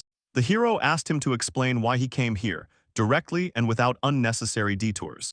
The man replied that he needed nothing, and the hero realized he had simply entered someone else's room where even a request seemed pointless. The man confirmed this once again, and Curie, feeling a chill down her spine, decided that he was too creepy. The hero sharply said, "If you need nothing, just go away." He immediately asked to explain the reason for such behavior. The boy replied that his words did not sound sweet and warm. The hero did not even have time to knock on the door, he just entered so casually, as if everything was meant to be that way. Eventually, the hero decided, if he came there to train, then there was no time to deal with questions, everything would be left for later. The man solemnly declared that he arrived exactly on time and asked Curie for help, but Curie immediately tried to force him to do so. The hero replied that he was already trying himself, sharply saying, "Take your hands off," and stepped back to stop the pressure. The man warned him not to overdo it, but the hero pretended not to hear anything and demonstratively did not take a single step forward. After that, the man said that after a long separation it was finally time to meet Kuroshi, and nodded to the side, as if hinting at the planned moment. The last words sounded like an order. You were supposed to come, and tension hung in the air, as if now everything depended on someone's decision. Despite his casual answer, his knees trembled under the table, and his fingers convulsively clenched the edge of his clothing. She adored him so much that her gaze showed warm trembling and anxiety at the same time. Riane asked to look at him for just a moment, and asked if he had gone to the place where she was invited. The man lowered his eyes and quietly said that no one had invited him, so he did not come. He knew in advance, inviting someone you truly like is incredibly difficult. The hero did not like that man, and he felt a slight dislike every time they communicated. While they waited, the tea had time to warm his hands well, and steam rose above the cups in even waves. For some reason, Rail got close to him, as if any distance between them suddenly disappeared. He thought that one day his room would become private, and he would finally be able to breathe without strangers' eyes. He did not know if Curacy would come at all, so he decided to come first to practice with the vein, but he never appeared, remaining in hesitation. He explained that he had unfinished business to complete, so he did not enter the territory. He threw out some phrase, after which they became interested in how exactly he spends his holidays. Ryle firmly said that Curacy would not come. Yet now she found herself in a delicate, awkward situation where every step could have consequences. Vane replied that despite being handsome, he was still a boy and then whispered uncertainly, "Really?" Ryle admitted he was wrong and stated that in front of him was indeed a girl. Moreover, she is a princess. She was a beautiful princess of the kingdom who was expelled because the country became unstable due to a civil war. Now the kingdom is finally quiet, so she returned like to a door closed by a storm for years. She is the only direct descendant of the royal family, and Wayne, who comes from a noble lineage, should know this well. Listen carefully. The hero asked himself a lot of questions, but could not gather his thoughts together just. Only after hearing about the situation in the Knights family did he have no idea how stunning the decision could be to throw a party for the girl. The princess looked noble from the very first moment. Her movements were smooth, measured, and seemingly refined to the smallest detail. The boy was so shocked that he froze for a moment, unable to believe his own eyes. Rail said she had returned home and would not return to the academy, and the thought that they might never meet again lay like a heavy stone on his heart.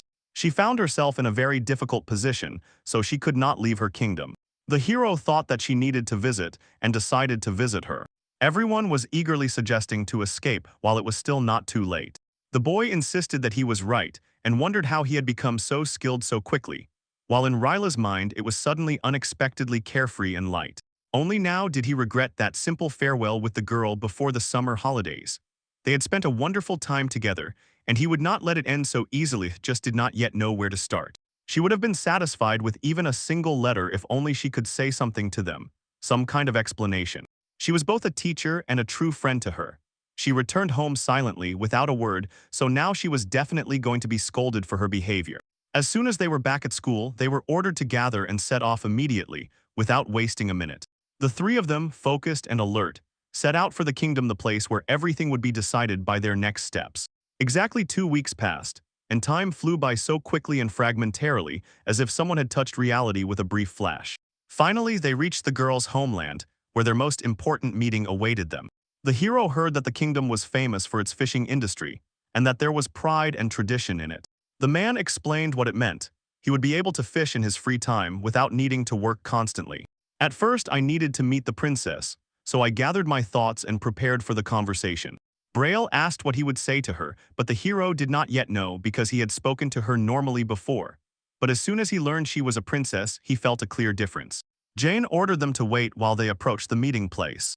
They were politely asked not to hurry and to wait a little longer until everything was settled. They were easy to miss because he had sent a letter in advance and warned about the visit. The hero decided that it was meant to be. After all, he had served as the prince's assistant for many years, so now he should stay there for a few days. Rain greeted and introduced himself to the princess, after which he sincerely apologized for the sudden visit. The girl gently asked him not to worry and quietly added that she thanked him for the support. He held himself so stately and polished that he looked like the perfect nobleman, neat, confident, with a noble posture. The hero said he hadn't seen her for a long time, and the princess replied that she never got to say goodbye, then immediately apologized. He assured literally that everything was fine. He had just heard that, so now everything had returned to normal, and if she was safe then everything was really good. Still, the princess regretted that in the rush of leaving the academy she couldn't say a proper goodbye, and gratefully thanked them for coming. I wanted to talk to Vin the hero. He asked if I was okay, and Vane had been waiting for this meeting more than anyone. Pearl asked the teacher to convey that she needed to leave. Pearl had numerous political matters that required immediate resolution, so she asked him to walk around the city while she was busy, and the girls stayed nearby in the meantime. She said she would come as soon as she had free time. Hero wanted to talk to her longer, so he spoke with Rain, trying to keep the conversation going for just a moment longer. He talked with Rain and decided that tomorrow they would explore the city, and the day after that set off further. Kuro fell deeply into despair at the thought that he might no longer be able to communicate with her, and did not understand why this boy was silent. At night, Kuro could not sleep. In the silence, his thoughts revolved around her face and the unclear pause in his words. The girl said she had heard that today they would go sightseeing the kingdom's landmarks, and the princess asked her to be their guide. Her name is Mayana, and since she knew the local routes well, she agreed without hesitation. Once this kingdom was famous for fishing, so he suggested building a fish market so that everyone could buy fresh catch.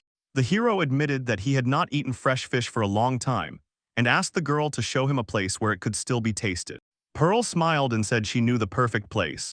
It was quite close to the royal castle, so it was safe here, and although the country was not very wealthy, the people lived well thanks to the fish.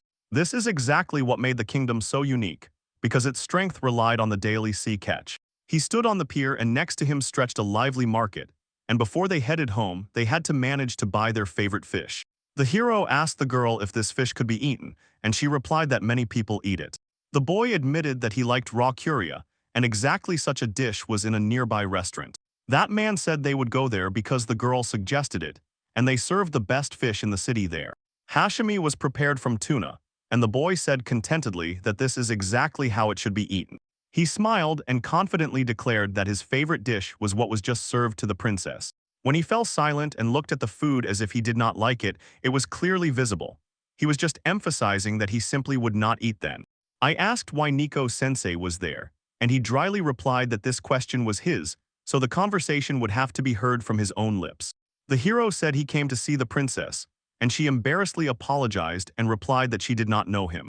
When she was asked about it a second time, it ended the same way with a short, confused answer from the princess, because of which the hero remained standing in silence. In her hometown, where she grew up, everyone was already used to the fact that this time she was on vacation. While the city lived its own rhythm, she enjoyed the rest and quietly wandered the streets, not yet taking any conversations into account. I hoped that she would not ask the same question again, and that the strange details would finally stop pressuring us. They went for a walk together with a friend for several days under the soft light, when the air smelled of fresh baking and calm. The girl replied that she was their old friend, and added that she was a great wizard who had helped them since the founding of the kingdom. She was their teacher, and the protagonist had already become a fully formed student, ready to do everything independently. Although she assured that the heroine was one, the other allegedly was a princess, the event still unfolded not as they expected. Everyone finished eating, and the cat cheerfully suggested going fishing. She involuntarily thought that she had caught way too much, and now was not even sure how to explain such a catch. He said that he could not allow their friendship to end like that, asked for permission to do as he wished, and she lived with the feeling that the further future depended on her consent. She lived her whole life as the first princess of the kingdom, which was once a land of rice fields and fishing, and only the neighboring state could help them protect the country.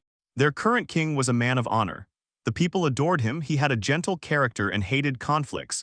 But 10 years ago the peaceful country began to change sharply. The Great Wall was being built, which kept fears at a distance. Alongside the arrival of the great merchant Adrian Brezhnev, the winds of change rose in the country, and he gathered workers and created a union for them. Using his own connections and resources, and his charity lasted for years. Adrian saved many and eased their lives, and the princess's father made him a feudal lord, placing great hopes on the future and granting him possessions in the south, a developed rural region where he still continued to work for the alliance. He invested his wealth in fishing and founded a fishing industry in the south, and against the backdrop of such economic growth, the kingdom became even wealthier. The population grew, people praised Adrian as a god of luck, but suddenly everything changed sharply. Hadrian began increasing the number of guards throughout his territory and raising taxes every month, and those who fell ill or tried to flee the south were mercilessly captured and arrested. He ignored royal orders and continued to build his own personal army until he saw how it worked for him. He realized that his wealth had grown 1,000 times from the initial capital, all thanks to his own army and his stubborn policy of power. 2 years ago, Hadrian declared war on the royal family, gathered a huge army with his own money, and called on citizens, and many people died in that war. A prince from the royal family found himself in the very whirlpool of defeats and losses. The princess was urgently sent to another kingdom to avoid involving her in the war, but the royal army was unfamiliar with the foreign land, while the rebels knew the area better, and this sharply tipped the scales in Hadrian's favor. The civil war lasted almost 2 years. All this time Hadrian's troops captured the kingdom, but he suddenly died, and events began in talks that were to decide who would take power next. Intoxicated by a series of victories, he celebrated the advance of his troops to the capital. That night, succumbing to his weakness for alcohol, he drank 4 glasses of wine and fell exhausted into sleep. As soon as he fell asleep, death cut him off, and his army fell into chaos when the news spread like lightning among the people. The rebel forces disbanded. Most soldiers no longer wanted to fight, and later the royal army won the victory. When stability returned, the princess arrived again. This happened during the summer holidays. As the kingdom has a history of a crisis she can no longer ignore. This is not the end today, so she returned. Nico is a secret that must be revealed in time. The room was so quiet that he did not dare to spoil the moment, and said that she was too modest. Rael remembered how during the Civil War she incredibly helped them. She defeated a bunch of enemy generals and assured that only thanks to her the royal family endured those 2 years, so now she allowed him to cook for her. She asked that he and others help the princess, because she has great hopes for the hero, and the man grimly warned. The country could be in danger again, the south is gaining strength, and it is only a matter of time before the civil war breaks out again. He firmly said that he understands her as if he were the best friend of that girl, and that he will definitely help. Rael thanked him and smiled, saying that she was incredibly happy and Wayne should be depressed. The most painful thing is to misunderstand the princess's intentions, since they were best friends, so her words sounded too warm not to hurt. So Wayne and Vane learned about the civil war in the kingdom as soon as Cutin sent reinforcements, and Vane, who was not the son of a knight captain, looked very disappointed. If he had found out that the princess was involved in this war, he would have immediately joined the army, but he had to restrain himself because he did not yet know all the circumstances. Only thanks to the girl's message was he able to befriend her, and in any case he is sincerely grateful to her for that. Coco said that the crisis was not over yet, so he could not ask for details, because maybe there is still something they have not figured out. They decided to start with the main thing to find out where the sound was coming from.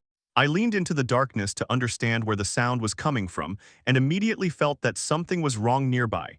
There was an anxious hint of smell in the air. It was the smell of smoke, sharp, heavy like before a fire, as if someone was already burning something far away but leading us to this trail. He said that it happened thanks to his reaction, that is how they managed to extinguish the fire. I decided that everyone should gather in the main hall, because the downpour roared so much that the drops ran down the windows like living rain. He managed to detain one of the criminals, and it was evident from how strong hands gripped him and thwarted his escape. The princess's assistant showed what he was really capable of, quickly oriented himself, took the initiative, and prevented the situation from falling apart. She was urgently evacuated, surrounded by guards, and he already thinks she is in a safe place while the alarm still flutters around. He said that as long as the girl is safe, he will be at peace, and that he could not clarify the details of the incident until the next day. Most likely, the fire broke out from an empty room in the castle and from the food storage, so other fires were also extinguished after one of the first outbreaks. After one of the saboteurs was caught and his fire was put out by the rain, the castle corridors filled with a marvelous event. Many guests gathered for it. She said that the king invites all three of them to him and asked to be escorted in peace. He said that he gathered all three of them for a certain reason, and they all thanked each other. He sincerely thanked the interlocutor for the invitation, bowing his head with polite gratitude. The girl did not know about Riene, and the man said that sending his daughter to another kingdom was the right decision, and the girl immediately promised to apologize for any inconvenience. She said that she was very sorry for the inconvenience she caused, and for a moment held her breath from excitement. She replied that everything was fine, and added that her dad advised her to relax and spend more time with friends. The agonist admitted that he was nervous. Now they would no longer be able to talk, and the girl was even glad about it, until the boy finally remembered that during the stories about the kingdom they had got a little distracted. She finally found herself in a safe place. Prince Ark supported her, and having found help in another country, brought her to a place where she could breathe out a true hero. He asked her not to worry. If she hit him, he would still return to her old Wayne, and she replied that that boy was like an oak, stubborn and always difficult, even now. In the end, everything fell into place. All those who were offered had already gone to the fish races, a game invented in their kingdom, reopened a month ago, and they decided to go. But he could not go, as if something invisible held him at the edge where the race began. The princess suggested leaving him. It seemed Wayne needed even more time, and he wanted to know when he would finally agree with the princess while the race was starting. This took place in a small natural lake where fish were released for races and bets were placed on each catch. So the boys immediately suggested placing bets. Nearby, a waiting area for 12 fish was arranged, and spectators came there to quickly check their condition. The man wondered if it was possible to understand the health of a fish just at first glance, so he examined one. The fastest and most graceful of them seemed to be the product of many generations of selective breeding. Even if it would be an exaggeration to call her the fastest on the continent, people still willingly placed bets on her. The father had experience in fish racing and raised such fish for himself. The boy pointed to the scoreboard, implying that she was currently the most popular, and it confirmed this. The girl said that the scales were not tilted towards number 11, so everything looked weak and sickly, and added that it was already visible. He was an amateur, had not understood the fish's pedigree, and with such a knowledge base still managed to make mistakes. She was already about to intervene. I had to bet on their fish for them, and the master's bet was on number 6, and Vanya said he would bet on number 1 because it was in good shape and had a strong body. So no matter what, the hero wanted number 6 to win and said Rain. Rain assured that he chose number 2 to hear how everything would turn out, and wondered what would happen if his fish could win at that very moment. The moment for the race start arrived. Number 6 was as far back as 12th place. The guys were eager to support their own with words, and the race finally took off. At first, everything went as often happens in such races. Number 1 quickly moved ahead and held the lead. Number 1 was out by their rules. He was disqualified. And from that moment the competition sharply intensified, because everyone was waiting for the next surge from the other fish. Number 1 was out, and number 11 now leads as expected from the most popular. But this is not the end yet, and this day was full of tension. Today was tough. Number 2 stubbornly stayed ahead, and the smart fish chose the shortest path through the current. The scoreboard showed number 6 won, and it seemed that he was the one who turned the course of events, making everyone look there. He claimed to have such sharp vision that he could tell which fish fly and which are sick. And the guy thought that it was not just because it looked appetizing, he simply saw it that way. It was wonderful, and he went home. The princess returned as if she had just met with a politician. The man asked how long they had been here, and Nico replied that it was not long at all. Let them stay as long as they want, and the princess is sure she will be happy to spend more time with them. When I returned, I just caught up with her. There was no rush, but she had not yet told everyone one important thing about the Civil War. He had already said that the Civil War was not over, and that did not let them relax. Adrian's son is still alive and feeling well.